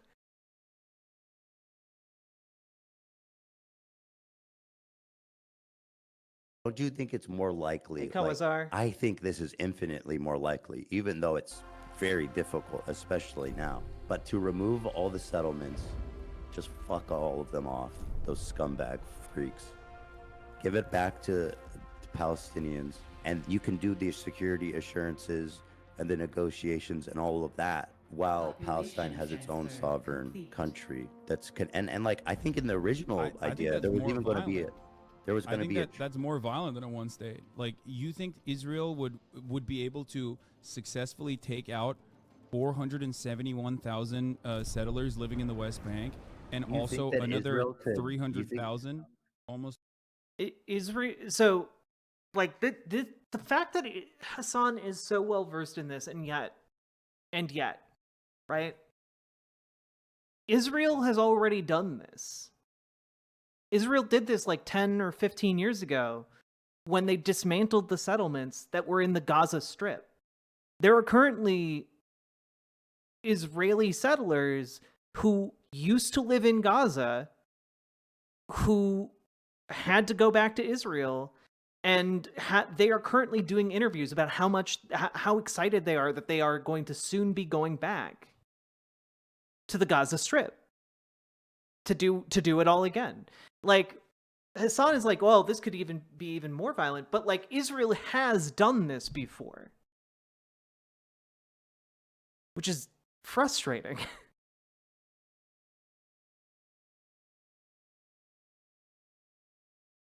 Almost 300,000 more plus living in East Jerusalem as well, which is occupied, but now also permanently under Israeli saying no? rule. You think that fully integrating the populations would be less violent? Yes. I do. Dude, there's no way. Like, all it takes is one thing. We've seen this time and time again in the history of this region. Like, it just takes one thing of like a bunch of psychotic Fortnite, time to go buy all the Dark Souls fucking acts, and then the Palestinians respond by doing horrific acts, and then you got. I just saw the time. Folks, we've been streaming for 2 hours now. If you've been enjoying the content or getting anything valuable out of my commentary, please consider hitting the follow button over on Twitch, hit the subscribe button on YouTube, hit the like button on the YouTube stream, and consider dropping some subs or donos, because those allow me to continue to live and make content for you. So if you're liking it and you like me being alive, consider dropping some support. All out, it takes, because I would like to not die.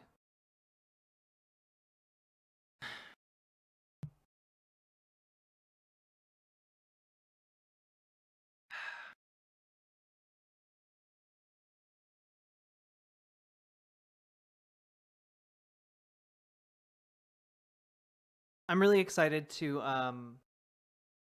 set up my PS4 and play through Bloodborne on stream. I think that'll be really fun. I can play through Bloodborne, do a playthrough of Shadow of the Colossus, and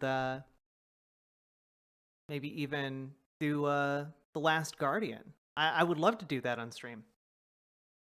Been a while since I dusted off that PS4. Takes so little to create all Kyrie, we'll see you soon. So little, dude. I agree, which is why there needs to be an international presence and a steady pressure to ensure that that there is political pressure applied on specifically the Israeli side to ensure that there's a lasting peace process. This has happened time and time again. It happened in the dissolution of the apartheid state. It happened with the Good Friday Agreement that ended the Troubles, and it always will happen. Public Loser, thank you for the $20 dono. No matter how much we fight, I'll give the money to you. I think peaceful Public solutions Loser, thank are you so much. We want to fucking coexist with one another. And the example I always really use appreciate is when that. you look at Europe, Big BWA energy, right, which is a borderless utopia now. Like the EU, the European Union, there's freedom of movement. Those guys have fought one another since the cousin fucker days for far longer than they've actually peacefully coexisted with one another. And now it seems impossible to think of a time when these guys would, kill one another for 100 years. No, it doesn't. I can think of a time. That time is called World War II. That was less than a century ago. And also, if you're saying like, well, look at Europe, they all get along so well. What was the event that preceded that? What happened right before they all started getting along so well? And then what was the event that kind of catalyzed a bunch of them into like not fighting each other? Was it like the Cold War? So like I just man, dude, come on. I mean, even if you apply the same logic he's using now, it would, again, that would take like an immense act of violence upon the state of Israel to get them to do a similar thing. What he's talking about here.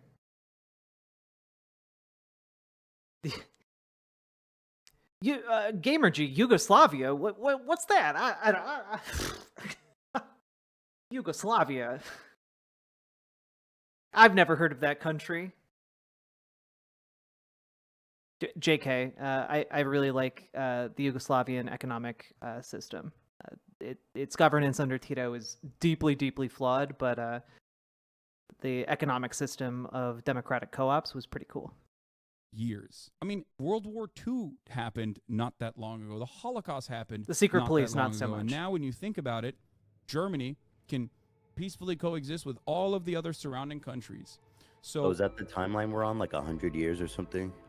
It would take multiple decades, but it's not like, I mean, it happened almost instantaneously after World War II. When you look at like civil governance in Germany, it was almost instant. You mean after a horrific world war where like tens of millions of people... Ethan is correct here. Yeah, the catalyzing event was tens of millions, like over 100 million people dying. And then the threat of nuclear annihilation sandwiched between the United States and Russia. Like, that is what it took to, like, catalyze the formation of the European Union.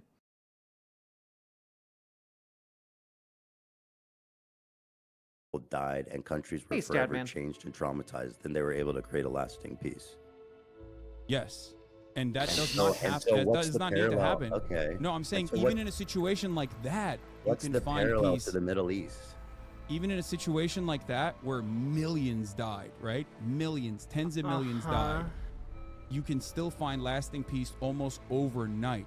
And that is precisely what I'm saying. Bro, it's perfectly reasonable to assume, as long as there is international pressure and that there is accountability and control, and a committee designed specifically to dish out punishments for war criminals on both. That's also a very good point, Valhalla Vidya. Like, it's not like the deeply held centuries long animosities between like European countries and powers have like simply evaporated. Like, yo, people in the UK still hate Polish people.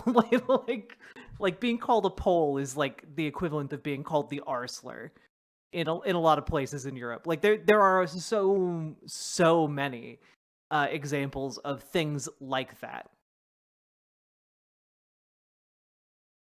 Like it's crazy how deep the animosities and ethnic tensions run. People in the UK also hate the French. It's true. The French also hate people in the UK. And the Scottish hate the UK.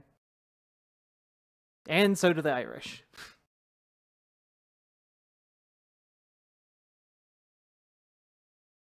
Sides, according to the International Criminal Court, when there's a Truth and Reconciliation Committee in a similar capacity to the aftermath of World War II, and there's reparations afforded and a right to return to Palestinians, there will be no need for violence. This has happened in the past, and it can happen again. It seems unlikely because we're very Okay, I also just want to say, like, right to return for Palestinians is not something that, again, the current state of Israel would ever concede. Ever. Right? Unless you had, like, an internal civil war in Israel. Like, this is not something that they would ever concede on. These new emotes are lit. Well, that's because you guys suggested them and I put them in.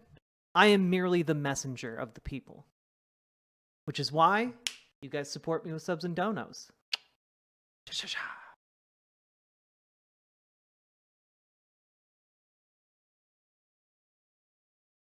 very conditioned to thinking like, oh, what is going on right in front of my eyes is exactly how things have been in my lifetime, and it can never change.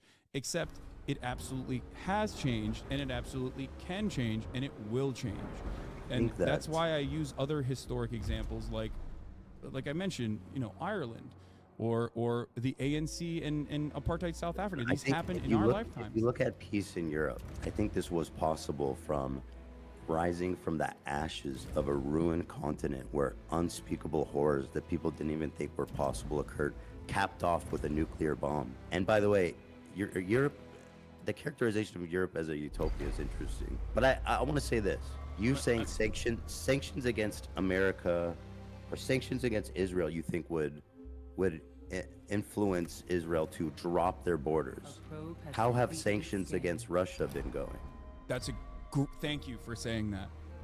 Russia is a foreign adversary that has always positioned itself with the full knowledge that support from America, or support or a trade relationship with America is always on an uneven footing. So Russia, as an economic power, has never had to rely on America being able to meddle in their affairs in any meaningful capacity. Sanctions against our enemies, our foreign adversaries, oftentimes do not work. As a matter of fact, it's a means to galvanize the existing regime and its brutality. It doesn't work against Iran. It doesn't work against Russia. Israel can forge the same alliances.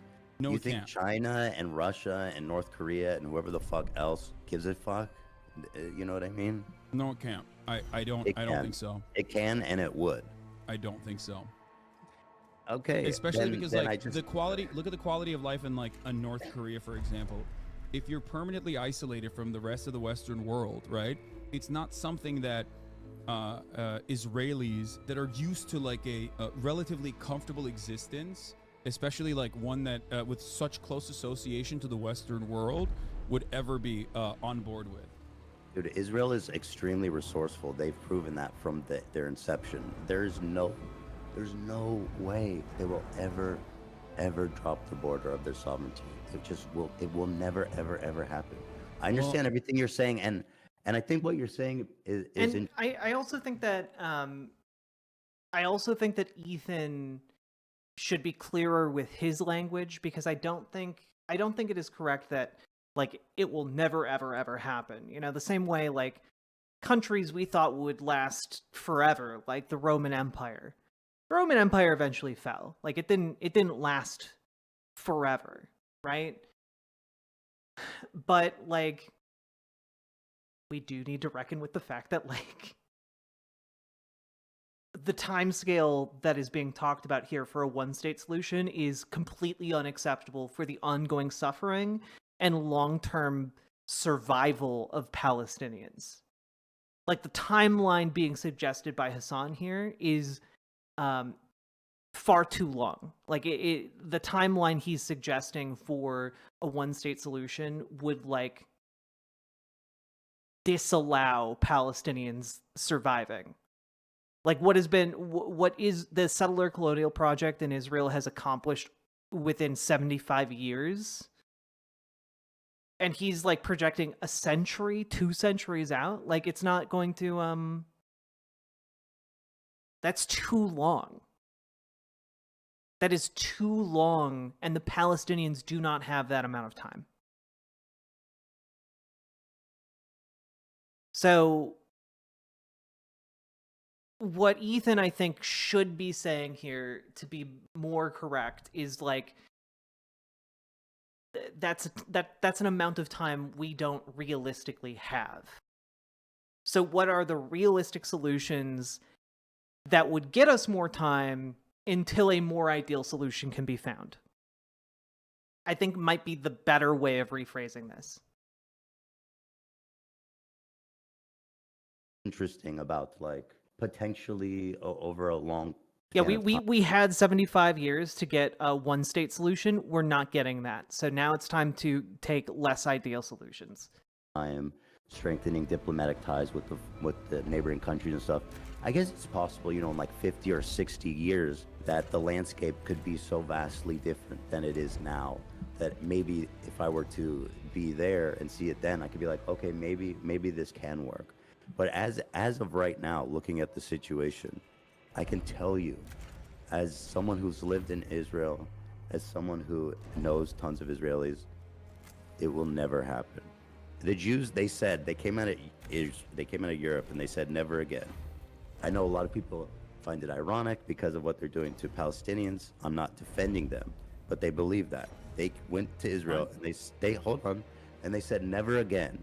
And they fucking made nuclear bombs and they made a big ass army and they fucking believe that shit. Trust me on that. Do you know what I mean? Yeah, no, I do trust you. I hear it. I see it. I know. You cannot maintain a apartheid regime without like a steady flow of constantly reinforcing that through propaganda. A steady flow of propaganda is a necessity.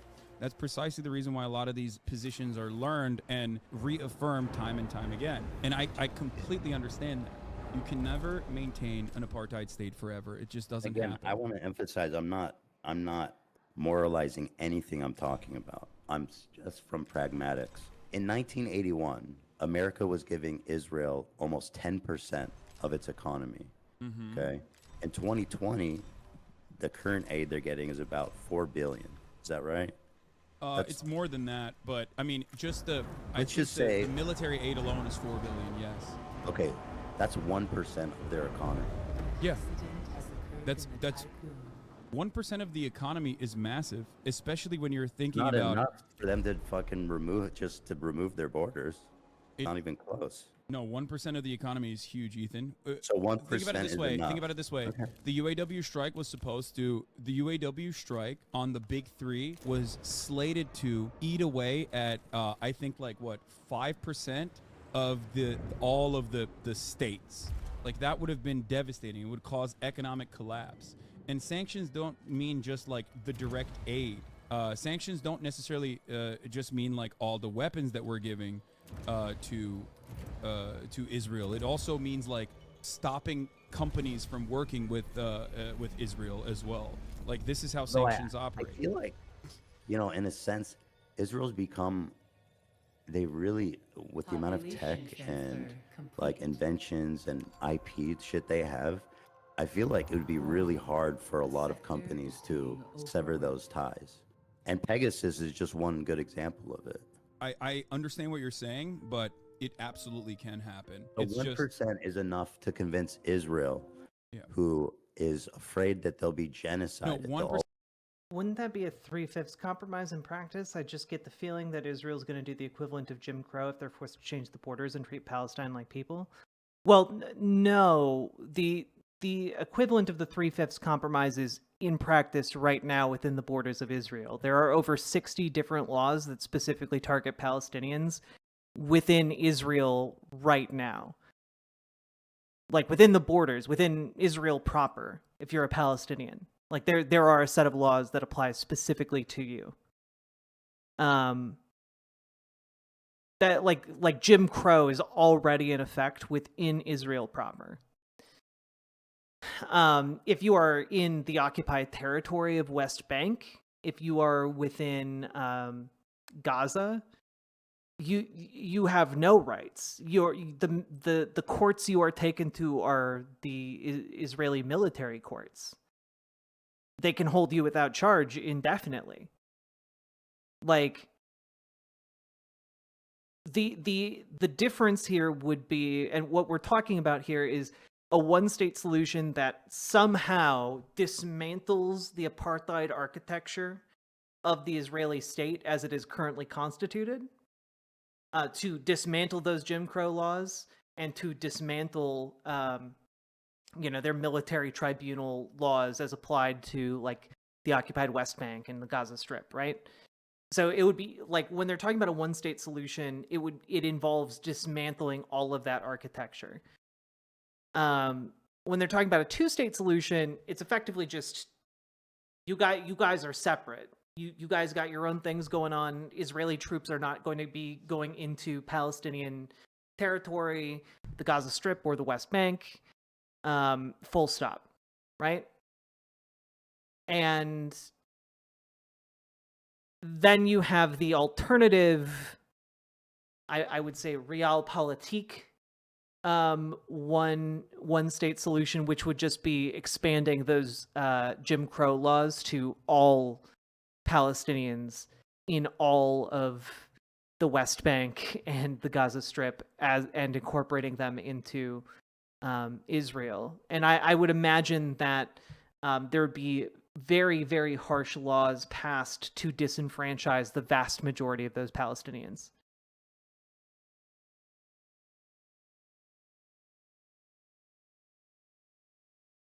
What percent is just the weapons, the amount of weapons that we're giving, because it would be significantly more damaging to their GDP. Here, this is a good take. Yeah, Polygon Primitive says the 2008 collapse was a 4% GDP contraction. So like that led to the 2008 collapse. 1% is simply just the weapons that we're giving, like the Iron Dome and things of that nature, like the Tamir interceptor missiles and stuff.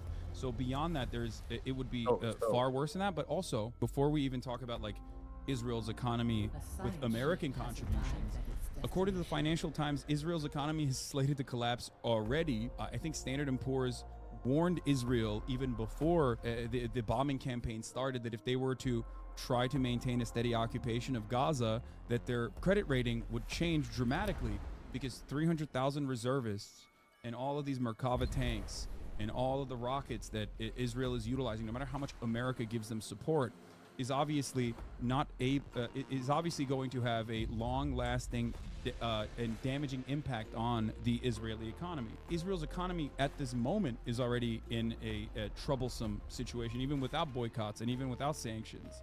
I don't think that the situation is as...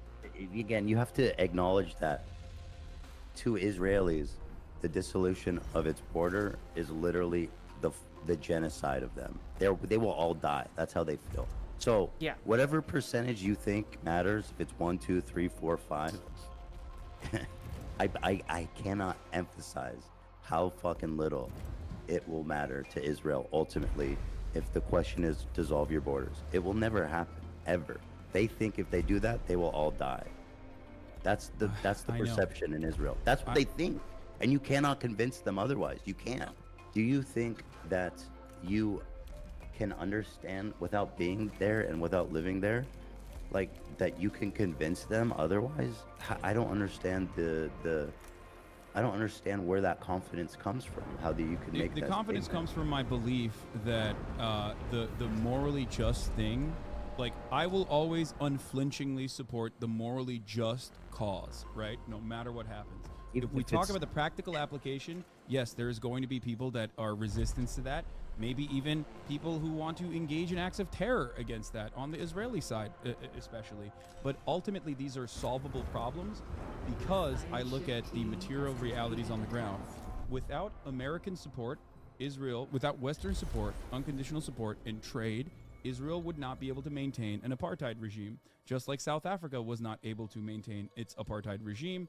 And as long as there is more pressure from the West, this will most likely change if America finally does the righteous thing for once in its fucking life. By the way, and I just need to make this clear because you keep saying that you support the moralistic thing.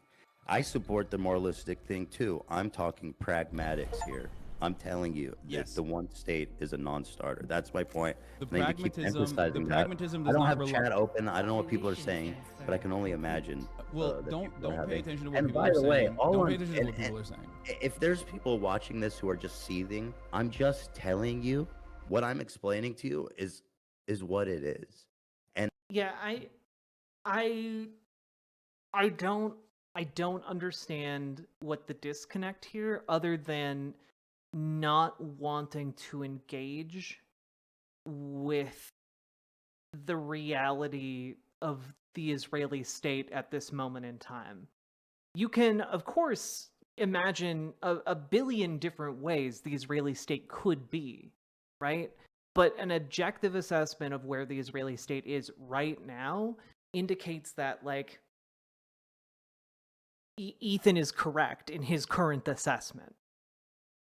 And the issue and the question that Ethan has been asking for the past hour here is, how do we get from where Israel is right now? What tangible steps can the United States or other countries around the world take to get to this one-state solution where Israel dismantles their apartheid system?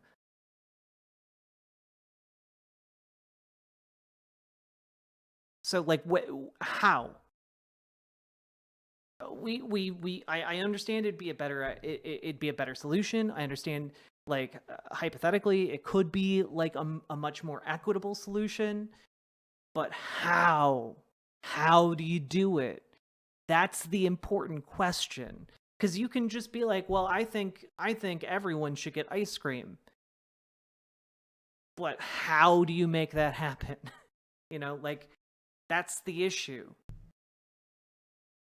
and and I believe that people need to reckon with the reality of the situation to actually approach this into a meaningful. Like to give, like, another example, right? Like, and to relate it to, like, leftist talking points. Most of us believe that everyone needs and should have medical care when they are sick or injured, right? And if you just said into the void, I think everyone should have medical care when they're sick and injured for free, and then someone asked you, oh, well, how would you make that happen? And you just said, well, I can imagine a place, hundreds of years from now where, like, maybe they're getting healthcare for free.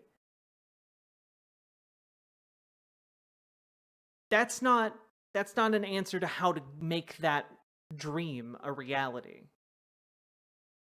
But if your answer is instead, well, we have, like, this policy package called Medicare for All, and if we manage to get enough support for that and pass it through Congress and get it signed by the president, then we have free medical care at point of service, and it lowers healthcare costs for everybody. Well, that's an actual actionable solution, right? From how to get from point A to point B. But if you're just throwing your hands up in the middle between point A and point B, then you can't get to point B. Conversation, because again, I can't emphasize how much the one state thing is impossible from the Israeli perspective. Yeah. But you talk about sanctions. I mean, if you look at Russia, Western leaders, they all predicted there would be a total collapse of Russia's economy, but all that happened was it made them more nationalistic, made them more resolved. It made them basically search out new partnerships. And I don't think that there's any evidence that Israel would be unable to do the same things. It would. Because the only times where a sanctions It doesn't need regime America. True, at the Killjoy. end only of time the the day. sanctions regime Hey, Sherlock has ever Smoog. worked is if it's threatening. They're talking our about Israel and allies. That's Palestine. it. We can actually sanction our allies. We cannot sanction our enemies in a way that, like, stops them from. Wait, I missed his. If you look at Russia, Western leaders, they all predicted there would be a total collapse of Russia's economy, but all that happened was it made them more nationalistic, made them more resolved. It made them basically search out new partnerships. And I don't think that there's any evidence that Israel would be unable to do the same things. This is a very good point. My one criticism here is that the Russian economy is absolutely terrible. Like, you should not mistake the fact that like they're able to like bare baseline function right now for them having a functional economy. Basically, the only reason Russia is currently like still operating is because they're just running a bigger and bigger and bigger deficit, and that's eventually going to collapse the economy. That can't go on indefinitely.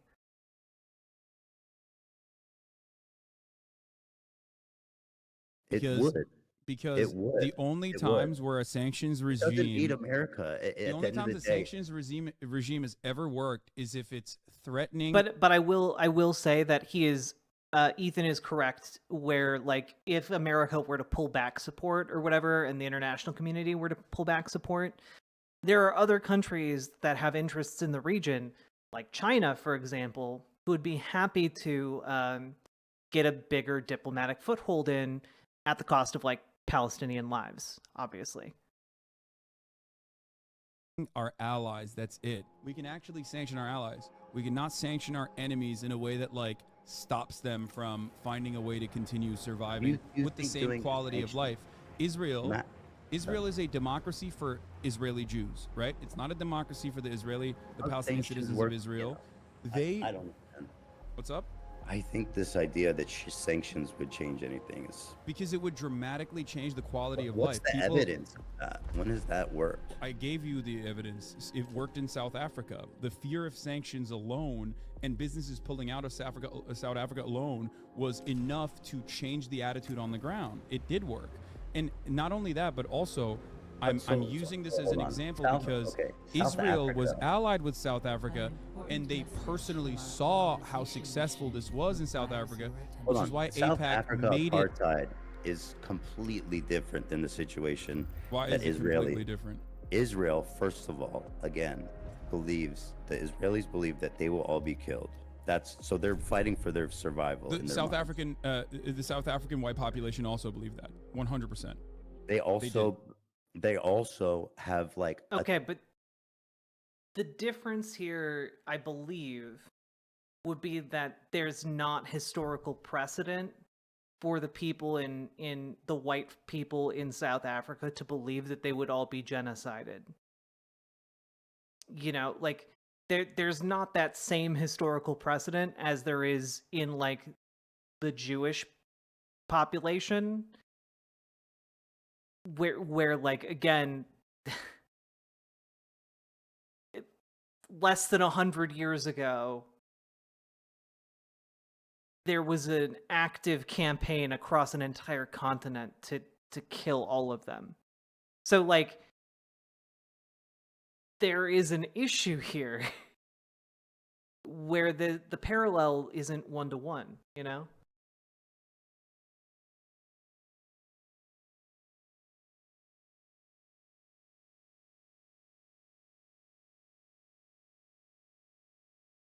God damn it. a ton of. I feel like they have a lot of leverage in terms of their. Everyone who has historically been the oppressor has always believed that once that oppression is not maintained, that the retribution will be just as violent, if not worse. And history has never shown an example of that in the way that it actually has like been an incredibly violent retribution. Are you saying sanctions was singularly responsible for ending apartheid? No, of course not. And so, what percentage of it would you say? I don't know what the exact percentage with the sanctions would be, but all matter of conflict ultimately ends with a peaceful solution. No matter how violent the conflict is, it ends up with a negotiations process, right? I don't know what the exact percentage of what the sanctions was, but of course on the ground. I mean, no. I mean, like just historically, no. There are cases where there is no, like a conflict ends with no peaceful negotiation. Like there are absolutely cases throughout history. The one that's coming to the top of my head is Carthage. You know, like Rome did not peacefully negotiate with Carthage. They burned it to the ground and salted their fields, and then they left. They left it a desolate husk.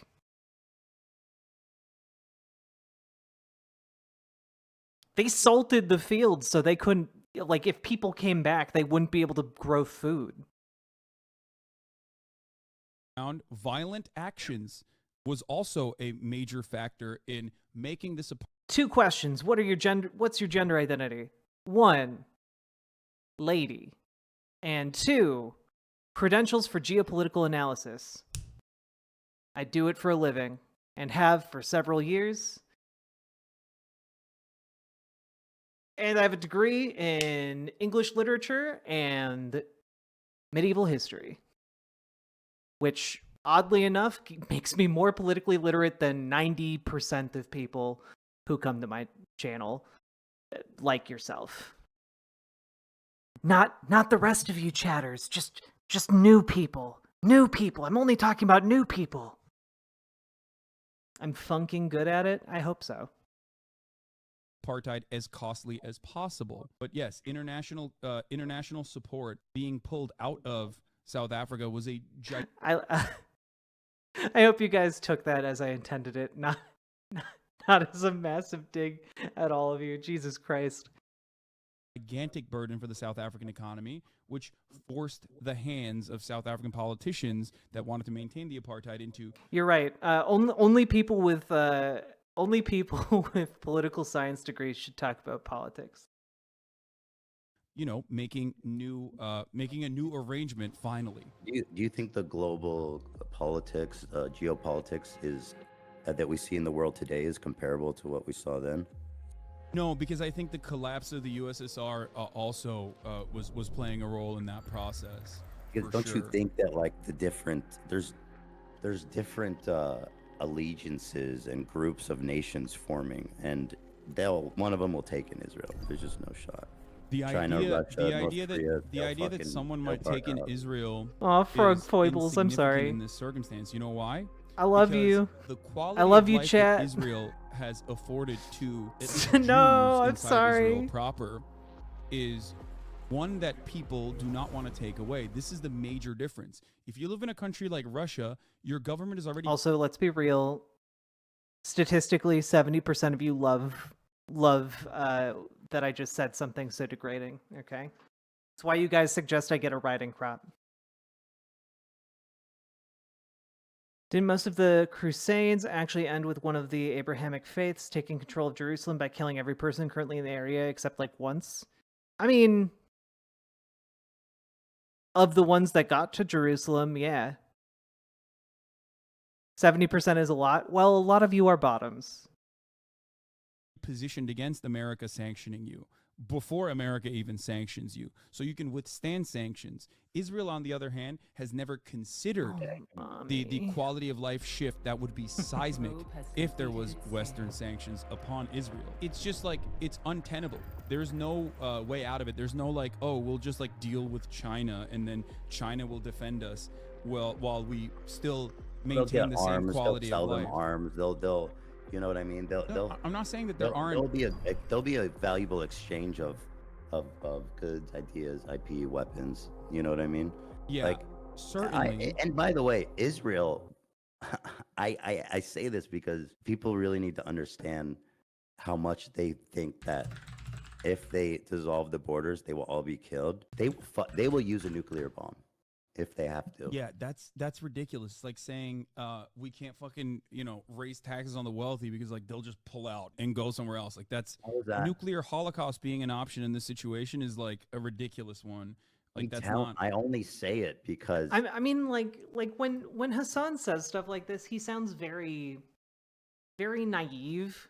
Like, oh, you mean China could just step in and like fill the financial void that left by the US and like Western powers? And the answer is yeah. China absolutely could do that. Their Belt and Road Initiative pumped $1 trillion into infrastructure projects in like countries around the planet. Like from 2017, and it's an ongoing project until 2027. So like literally what China's economic projects have been right now involve giving and building economic ties to countries around the world that find themselves ostracized by Western powers.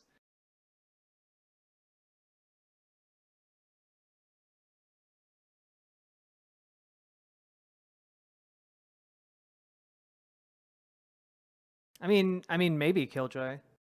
Hey, Bread into Toast, how you doing? The only way I see this happening is a all-out war. That's the only way.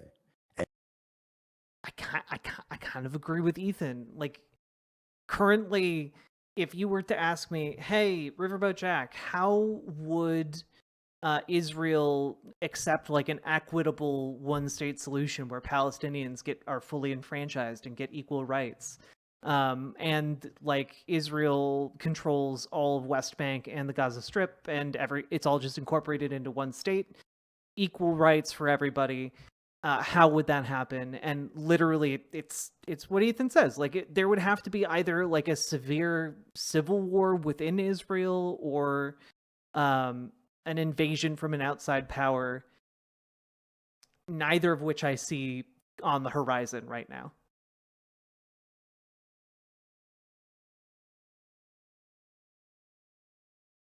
And Israel, in that case, if they were on the Samson doctrine shouldn't be underestimated. It's fucking mad on a micro scale. Well, yeah, no, I mean, like, they're literally going around talking about the people in Gaza as, oh, what was the phrase, like Amalekites or something like that, which is a biblical reference to, you know, killing all of them. Like, I mean, come on now.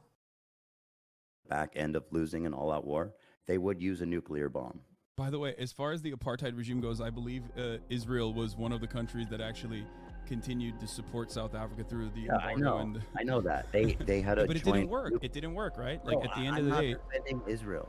Israel. I'm not saying this to defend Israel. I'm saying it didn't work. They had a joint operation with the South Americans to build nuclear bombs. I know they loved them.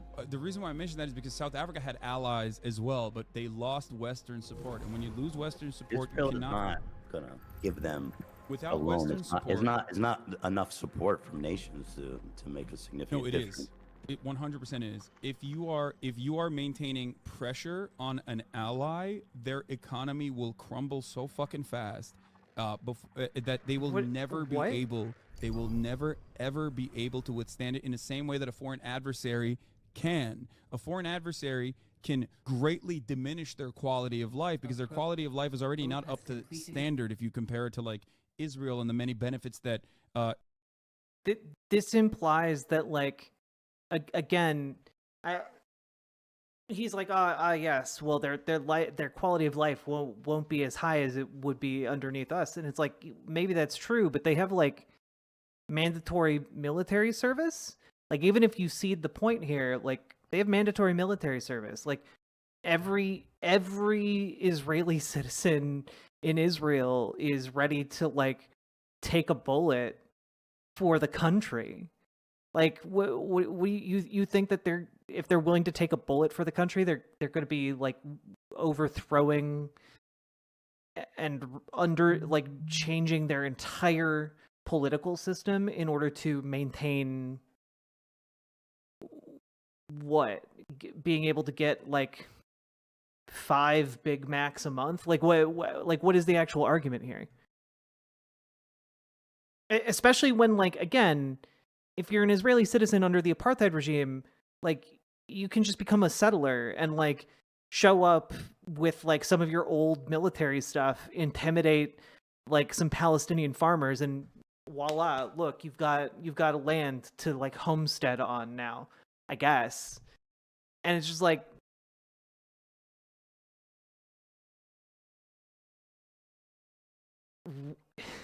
you need to like, this economic argument is not in Hasan's favor here at all. Israeli citizens have and enjoy. That is a genuine political problem. That is a major political problem, which is why people will say, Sanctions only work on allies. They don't work on foreign adversaries. The Israeli population would not, in a million years, take a massive seismic shift in their quality of life. A lot of people would fucking probably straight up leave. They would. That's You what I don't mean. understand. No. They would. They would take the seismic shift. Yeah. They would. That's the thing that you don't understand. They would. People underestimate what the fuck Israel means to the people that live there. My point is always this: if BDS wasn't a genuine threat that Israel noticed and thought was like a legitimate threat, they would have not. What does BDS. South Korea have to do with the conflict? No, boycott, divestments, and sanctions on the state of Israel. Oh, okay. Just like BTS is, I do stand them. yes, we stand BTS. Don't get mad at us, please. But you see BDS in me? and of itself was you see me, son? originally I've been throwing them up too. Okay, BDS, good. boycott, divestments, and sanctions, which is controversial because like sometimes. Is Hasan literally betting on Israel not being able to survive without Starbucks? Like, reductive, sure, but China's looking for people for bricks and absolutely would let Israel into trade in that trade block. Yeah, no, that is his argument right here. And again, China literally is looking for allies specifically in the Middle East, and like,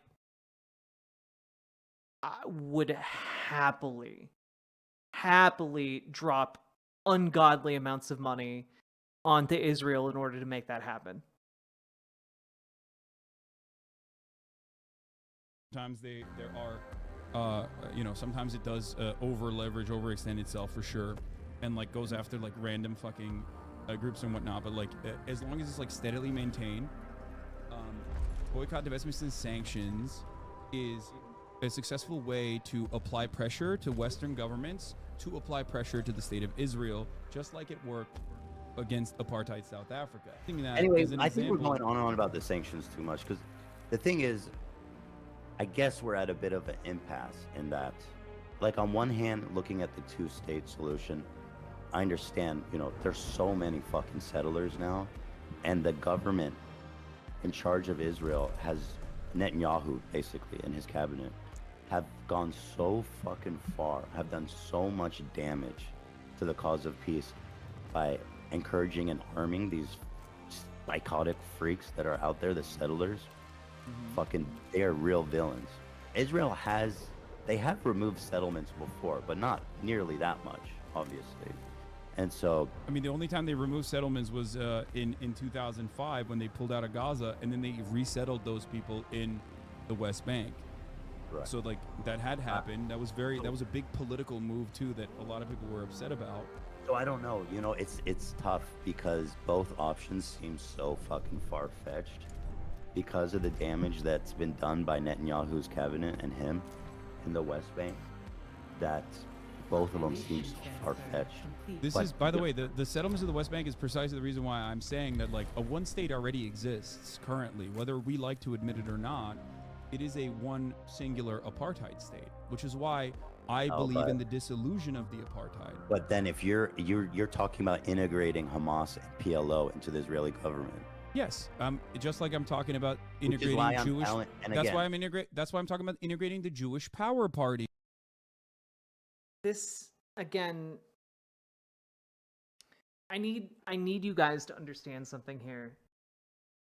This would be like after like a month and a half after 9/11 suggesting that like Al-Qaeda be brought into the US Congress. Like, I need you guys, do you guys think under any circumstance the United States would have ever allowed that ever? Do you guys think even like 22 years later, do you guys think America would allow that under any circumstance? No. No.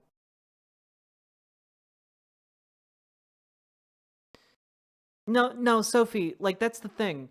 Ethan agrees with Hasan on all of the facts on the ground here.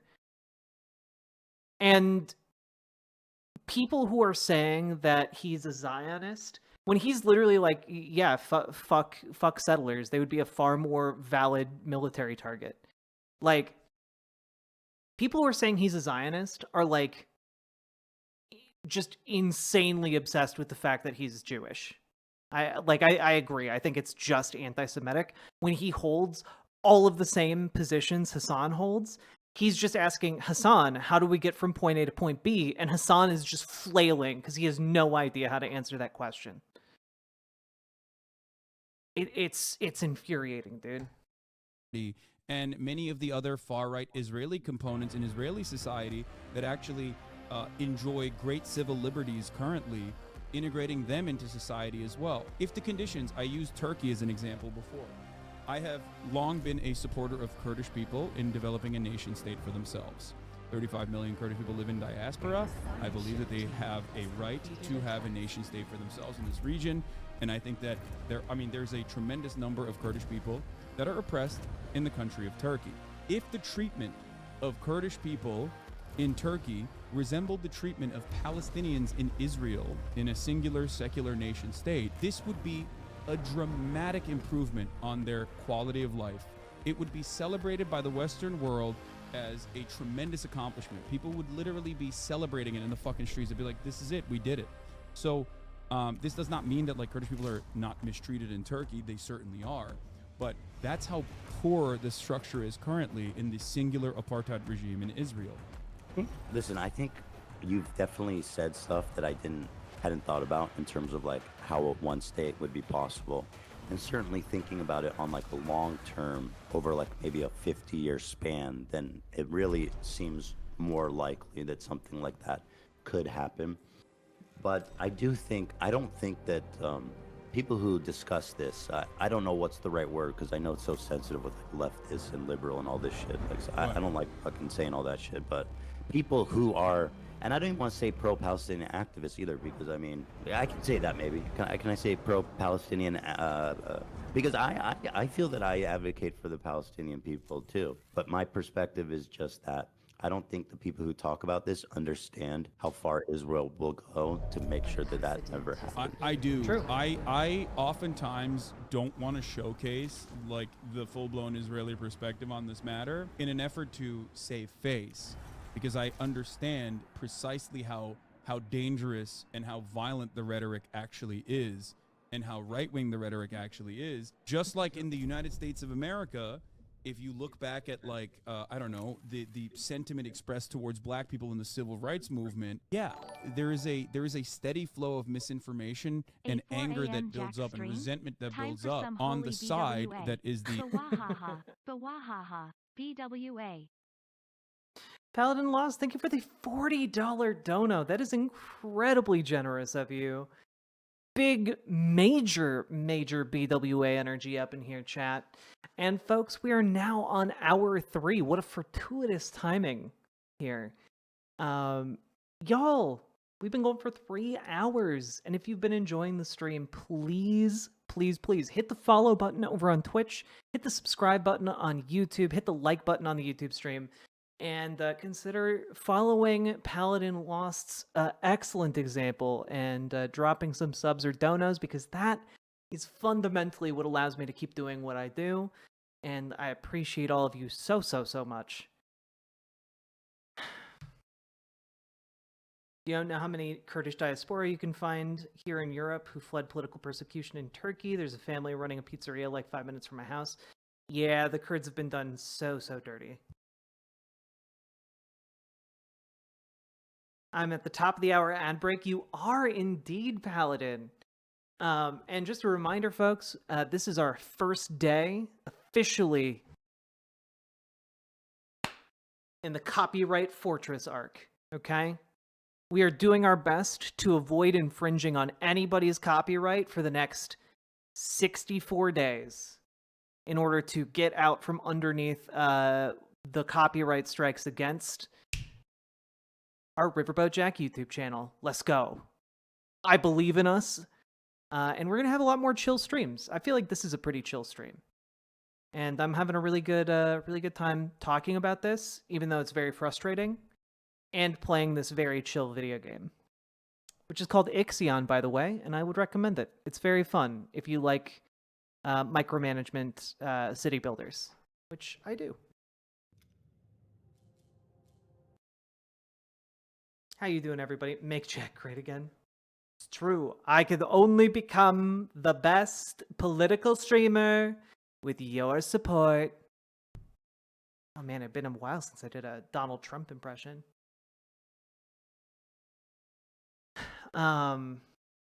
Goodness.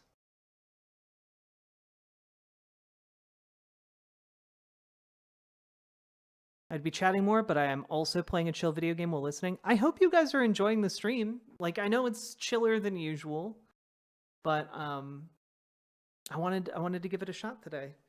And also I had to take a break from the earlier stream to make a steak for my partner. Tremendous stream, huge. Also, chat, I make this commitment to you as a leftist streamer.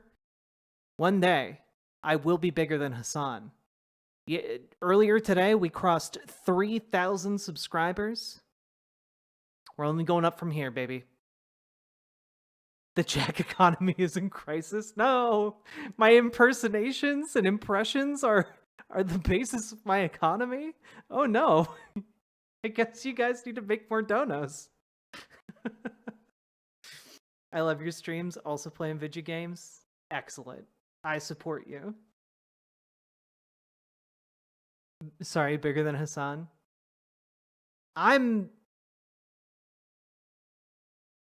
Nah, Hasan's really tall. He's bigger than me. I'm actually very short. I'm mostly disappointed in Hasan for IMO just not being a better co-host for Ethan. Yeah, honestly, I'm disappointed in Hasan for not like getting his shit together around his community to like back up his boy, you know? Like you gotta be there for the homies.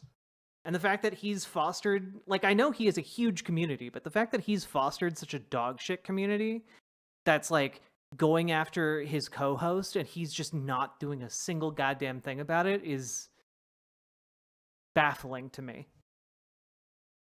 Yeah, I'm 5'7". He's got almost a foot on me. I have very tall energy. That's one of the nicest things anyone's ever said to me. I'm actually very short. I'm like 5'6", 5'7". I just wear very tall shoes.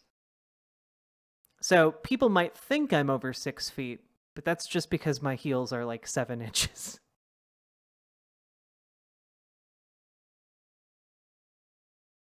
What, Ukrainian? Oh no, you can yeah, you can post support links to your game dev stuff. Have you heard of copyright gridlock? It's where you do more copyright infringement and prevent the video from being taken down. Yeah, I have, except that only works for automated DMCA things. That does not work for copyright strikes. There's a difference between being pinged by the automated like DMCA bots and algorithms, and having a copyright strike. A copyright strike can take down your entire channel. A copyright DMCA can from a bot, all that does is like shift where your revenue from the video goes. You thought I was tall? Nah, I'm a small bean. Maybe you thought I was tall because like I like taking like full pictures of my outfit, so I'm always like taking pictures high up. It makes me look tall. I don't know. You're the height of my ex.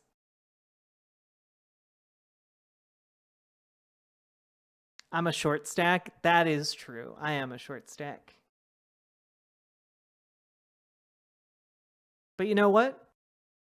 Tall girls who embrace the fact that they're tall and wear heels anyway, 10 out of 10, okay? 10 out of 10.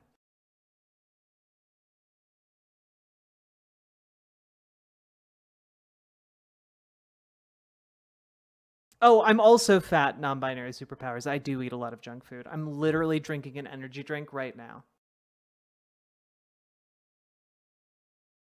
Still trying to make healthier choices, though. Absolutely enjoying the vibe of the stream. It's not as blood boiling as when we are reacting to to Zionist propaganda. Also finishing my art project meanwhile. Hell yeah. And yeah, oh god, I mean, it's hard not to get extraordinarily heated when covering propaganda stuff, so I feel you there. Don't get the beatus? Well, that's why I exercise and I'm working on having a healthier diet. And also cutting these out of my diet. But it's also 4 o'clock in the morning and I want to be able to be coherent while we finish the remaining hour of this video. Party in power. Like, comment, and subscribe. Also, how many of you have liked the stream? I haven't looked. I'm just going to take a look real quick.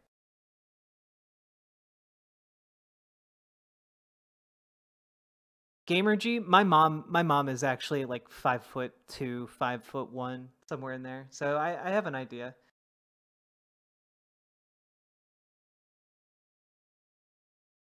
Chat, only 36 of you have liked the stream. The disappointment I feel cannot be put into words. My goodness.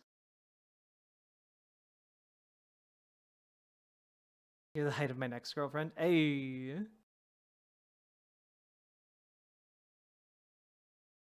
I did my part right now. Hell yeah. Has to exist so that you can maintain the structures of inequality. This has historically always been the case. And yet, when all is said and done, we have the capacity to adapt. And no matter how violent the perspectives of Israelis might be, and there is still always going to be a way to prove to every single person that the best permanent security solution is one that revolves around offering Palestinians a life of dignity. And discounts the two-state solution. People do understand that. It's just getting there is the fucking problem, you know. Obviously. No, I get that. I mean, I think it's funny when people go. I see this clip going around the internet all the time where they go like, Israel versus Palestine. It's not complicated. It's super simple.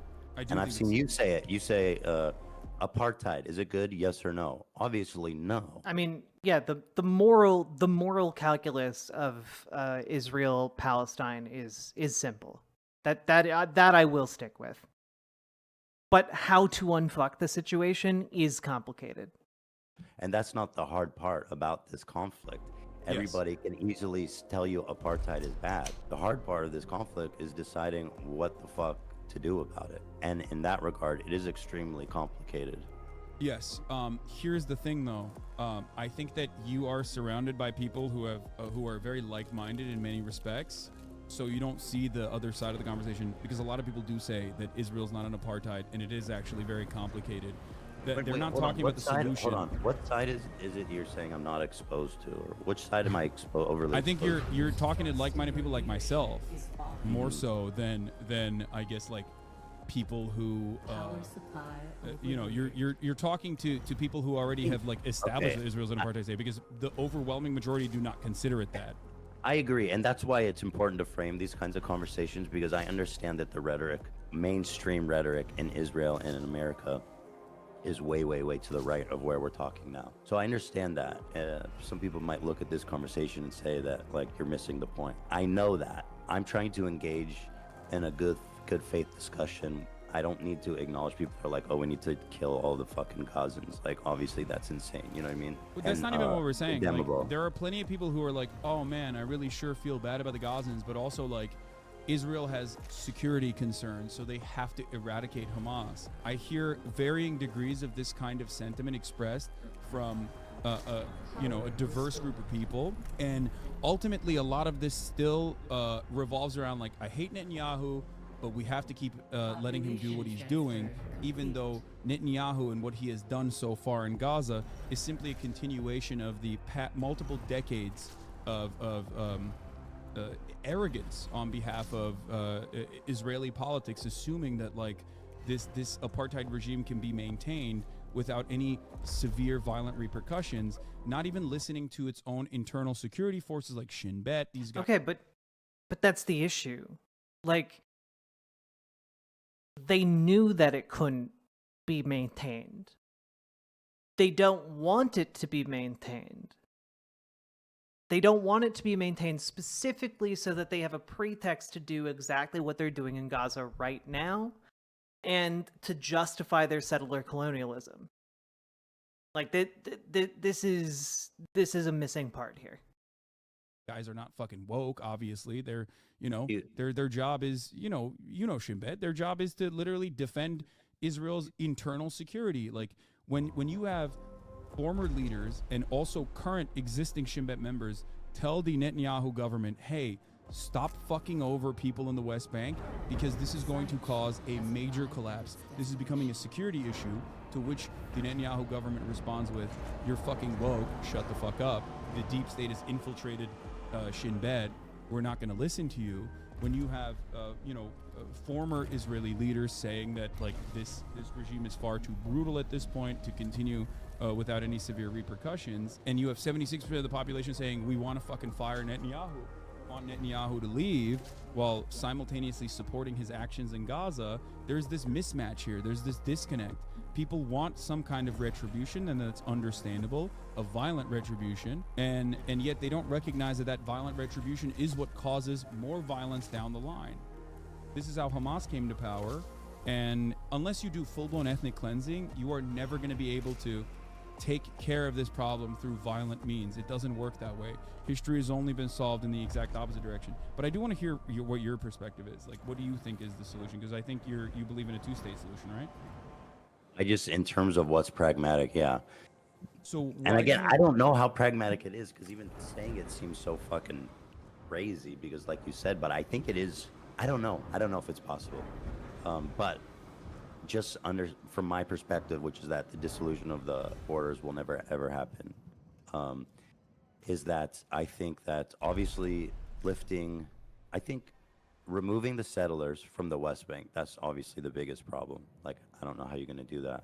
So how do you think you can remove 750,000 people living in occupied territory right now, whether it be both East Jerusalem, which is very densely populated, but also within the West Bank, where there is 451,000 people living there? Oh, I don't know. I mean, you could do it by force, or you could just say you guys are on your own now. Like, this isn't our territory. Yeah, but don't you think that would be incredibly violent? Like, it would be horrible. There? And there's also no reason for them to do that, because I don't think that that's what Israel wants. I think what Israel wants historically, or at least what it's shown me and others, Israeli scholars themselves who have changed their perspective from a two-state solution to a single-state solution as well, is that we're just going to keep dangling the peace negotiations in an effort to slowly but surely push out Palestinians from their own ancestral homes, as we did. You want me to answer the question? What's up? Do you want me to answer the question you asked? Yeah. So, I believe that that's the biggest problem, but removing them and lifting the barriers of, lifting the walls, creating a Palestinian state, there'd probably need to be, I know in 1948 there was talks about a train that connected Gaza and the West Bank or something like that. But I don't know, maybe there'd be some concessions of land there to make it continuous. And also, I would be in favor of some kind of reparations too. Now, again, that seems far-fetched. It does seem far-fetched. I give it. It's granted. But like, it's so hard. It's equally hard for me it's harder for me actually to imagine Israel ever conceding. Do you think Israel would concede to a two-state solution then? I mean, I think that's way more likely. Yeah. I think there would be an appetite for it if the situation was, if like the vibes were right, to put it in a silly way. If there was a fair duration of peace and goodwill talks. If you go back again to Arafat and Rabin, even though a lot of Palestinians were not happy with it, but if you can go back to 1948 and make more concessions, I don't know, man. I don't fucking know. I don't know. They both seem so far-fetched and difficult, if I'm being honest. Yes. Because the settler situation just ruins the whole fucking thing. There's just too many settlers. So but, to me, this was the opportunity. I don't know. Maybe you're right. Maybe one state is more likely. Maybe I can see it. But like, I just have a hard time reconciling that. But the way that you explained it definitely does make me think that it could be possible over a long period of time. So it would have to be it'd have to be 50 years from now, and we didn't nuke the whole planet, and somehow there's been a period of relative peace and calming of tensions and stuff. I can see it. I can see that. But that starts in good faith, and there's always going to be people who want to fuck that up. But even if the one state, there's still going to be these radical, fundamental settlers there that the Palestinians are going to want to fucking kill, rightfully, right? Or I mean, I don't killing people isn't right, but there's going to be fundamental Islamists. No, there's exactly, absolutely. Yeah. You're right about that. Except this is something that I talked to Jake about because I think Jake's understanding is like kind of childish of the matter. He always says like, "Oh, it's religion." It's Jake.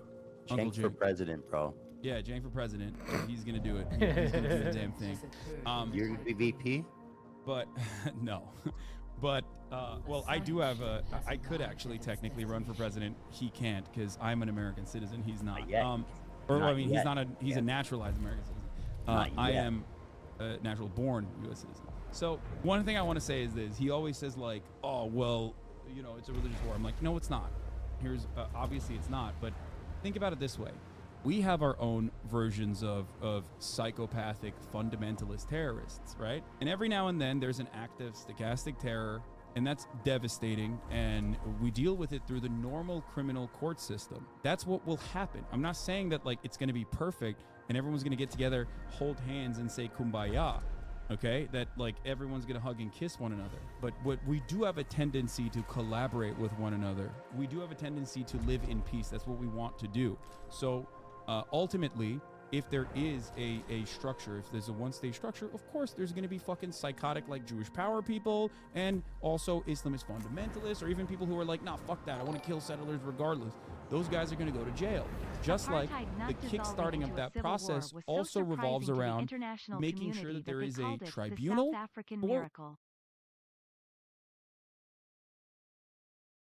Apartheid not dissolving into civil war was so surprising to the international community, they called it the South African miracle. True. Kyrie, thank you for the 2 gifted tier 1 subs, you absolute angel. And folks,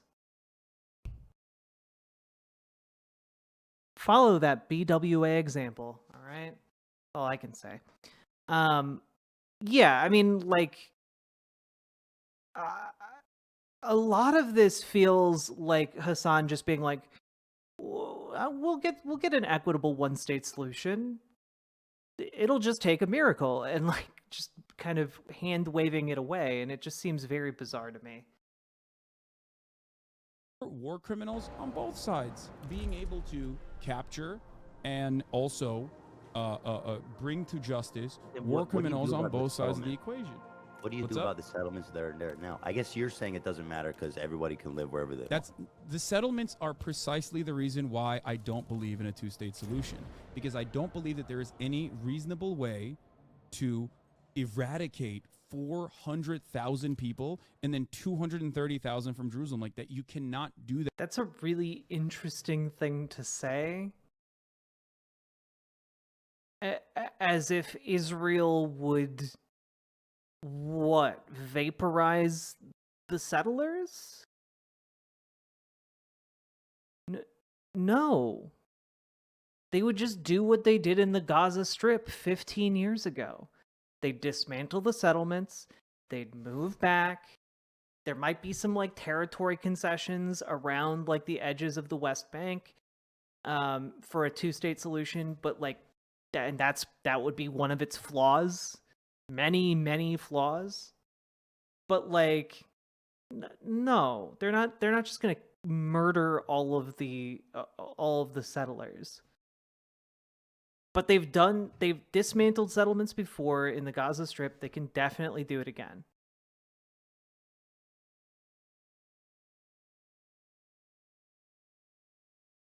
That in a peaceful way. I think it's so fucked up right now. It's crazy how fucked up it is. Both options seem like pipe dreams right now in this point in time. I'll tell you this much. What changed for me, what I realized was like, especially in this last iteration, this last like counter to the October 7 tragedy.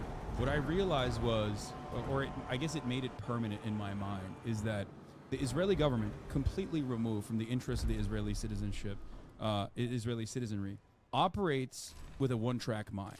They care more about expelling Palestinians, not always like ethnically cleansing, but ethnically displacing Palestinians from this territory, from the territories they occupy, than they do about the safety and security of the Israeli citizens. I saw this being reflected by those who had been victim to the attacks on Kibbutz Be'eri and other kibbutzim as well. Some of the victims immediately after, while they were still trying to figure out where their family members were in that hotel in the Dead Sea, and they basically were reflecting on the things that had happened, and they were saying a similar thing, that it's like, if you care more about killing Palestinians or pushing Palestinians into the sea than you do about the safety and security of the Israeli citizens, of course this is going to happen. This is going to continue happening over and over again. And why am I saying this? Because on October 7th and October 8th and October 9th, there were still Palestinian militants inside of Israeli boundaries. But what was the first action that Israel engaged in? The first action that Israel engaged in for the first 2 days was immediately to start bombing Gaza. To me, it's like, what the fuck are you doing? Protect your own borders. What do you think Israel should have done in response to October 7th? I think, obviously, overtaking and maintaining permanent security in the southern regions was the first thing to do. The second thing to do would be to, instead of bombing Gaza, unless there is areas where there's rocket fire coming from, which they trade off time and time again. But instead of indiscriminately bombing Gaza, I think the first thing to do in that situation would be to dismantle the government in the way that it existed, get Netanyahu out of power. Okay. So you're saying Israel in response... Hold on, dude.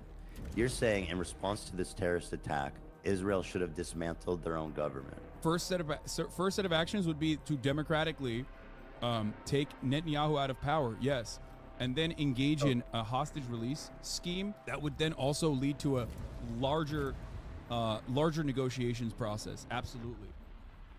And if they didn't comply, and if Hamas didn't comply, yes, then you fucking bomb. But then you bomb. It's not my point is always this. I talk to my friends who are definitely a lot more conservative than you are. My friends who are, Zionists. Okay. Who are a lot more conservative in their opinion. I don't know in what way I'm conservative at all. You're not. I'm saying that I have friends who are a lot more conservative. So many people mischaracterize me, what I believe. It's really. I am not saying. I'm not mischaracterizing you at all. You're first not. of all, if I thought you were a reactionary on this matter, I would not be having a normal conversation with you. I would be. This does not feel at all like a normal would be more interested conversation. in yelling and trying to nudge my position across instead of walking through this step by step and get fake. Are you wearing baby gloves for me? No, I'm not wearing baby gloves for you. I think that was a weirdly hostile response. Yeah, I feel like, again, we've been going for an hour and a half, and Hasan still hasn't answered the basic question. This is nonsense. I do agree with you, Paladin. This is nonsense. But I think this is nonsense that we need to go through to really shine some light on the fact that Hasan either doesn't know how to convey his point or doesn't have an answer to a very simple and straightforward question. And I think that should tell us something here. You are a very kind-hearted person who literally lived in Israel, so you of course have biases, just like I do, right? Biases in the other direction, but you are someone who is ultimately led by empathy. That's not. I'm not saying it's baby gloves at all. I think if you are faced with, it helps that I'm not saying that we should kill all Palestinians. Certainly, that would be a different conversation. Yes, exactly.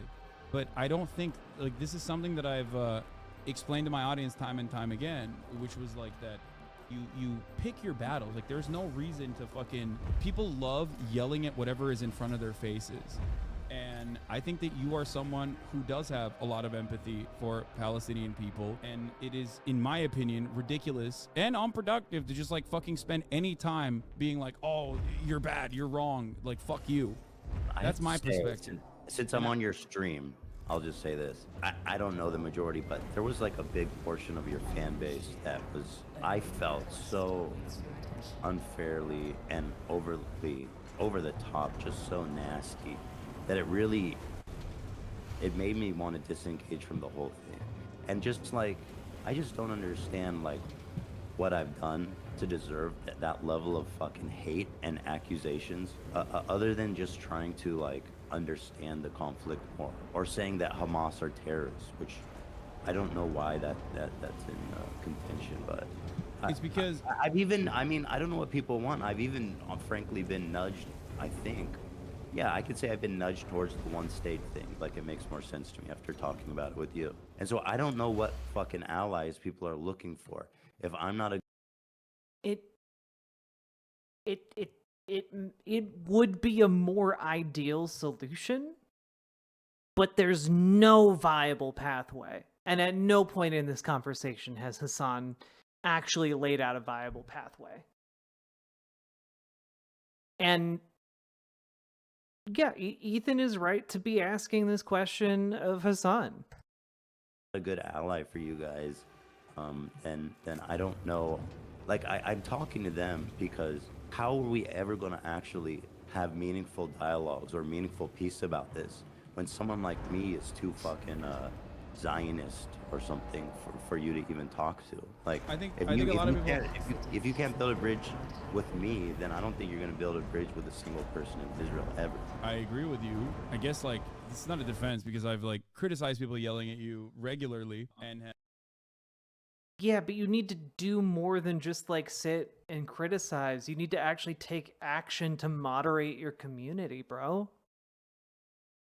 Like that's the issue. You haven't made any systematic change in the things you control to like actually affect the outcome that you are desiring here, which presumably is Ethan not getting harassed.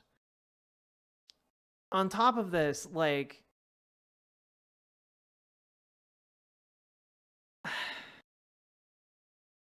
Ethan has a really good point here. Like if you can't build a bridge with him, a guy who's literally one of the most sympathetic ears you could possibly imagine, how the fuck do you think you're going to be able to accomplish anything else? Yeah, we've gone over now every single conversation that they have had together about Israel and Palestine, and it's been Ethan has gotten the short end of the stick every time. Every time.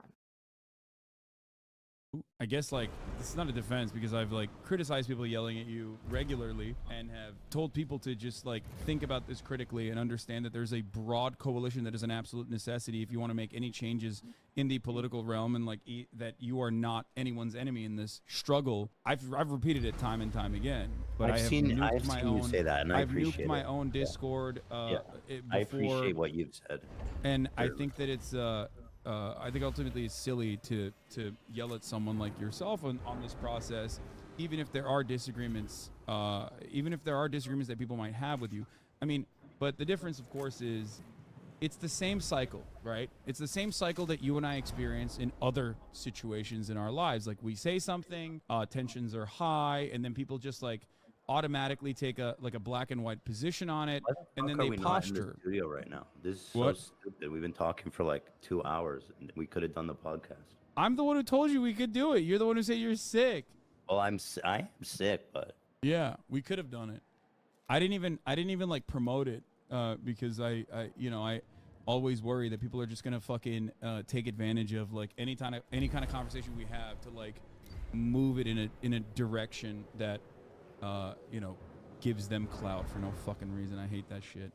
But so I think maybe I would like to pivot maybe to talking about the from the land to the sea, and maybe trying to explain why, from the perspective of Israelis and Jewish people at large, that they see Yeah. this as a problematic thing to say. I mean, at worst, right? We if can do you that, buy- but I have to pee first. Okay, let me pee real ahead. quick, and then you can explain your position if you want. I'll wait. while I pee. I'll wait. Guys, everybody watching, go to teddyfresh.com. Black Sale Friday. Black. Ooh, maybe I can get that fucking Godzilla sweatshirt. I love that Godzilla sweatshirt. I think you should reach out to Ethan and see if you guys could do a conversation about stuff like this. I feel like he could learn a lot from you, a lot more from you than he could from Hasan. That would be really cool. I feel like I would be I'd be worried. I'd be like, that would be the first like appearance I've done that I'd be genuinely worried about, you know? Just in terms of like, I'd be exposed to so many more people than I am right now.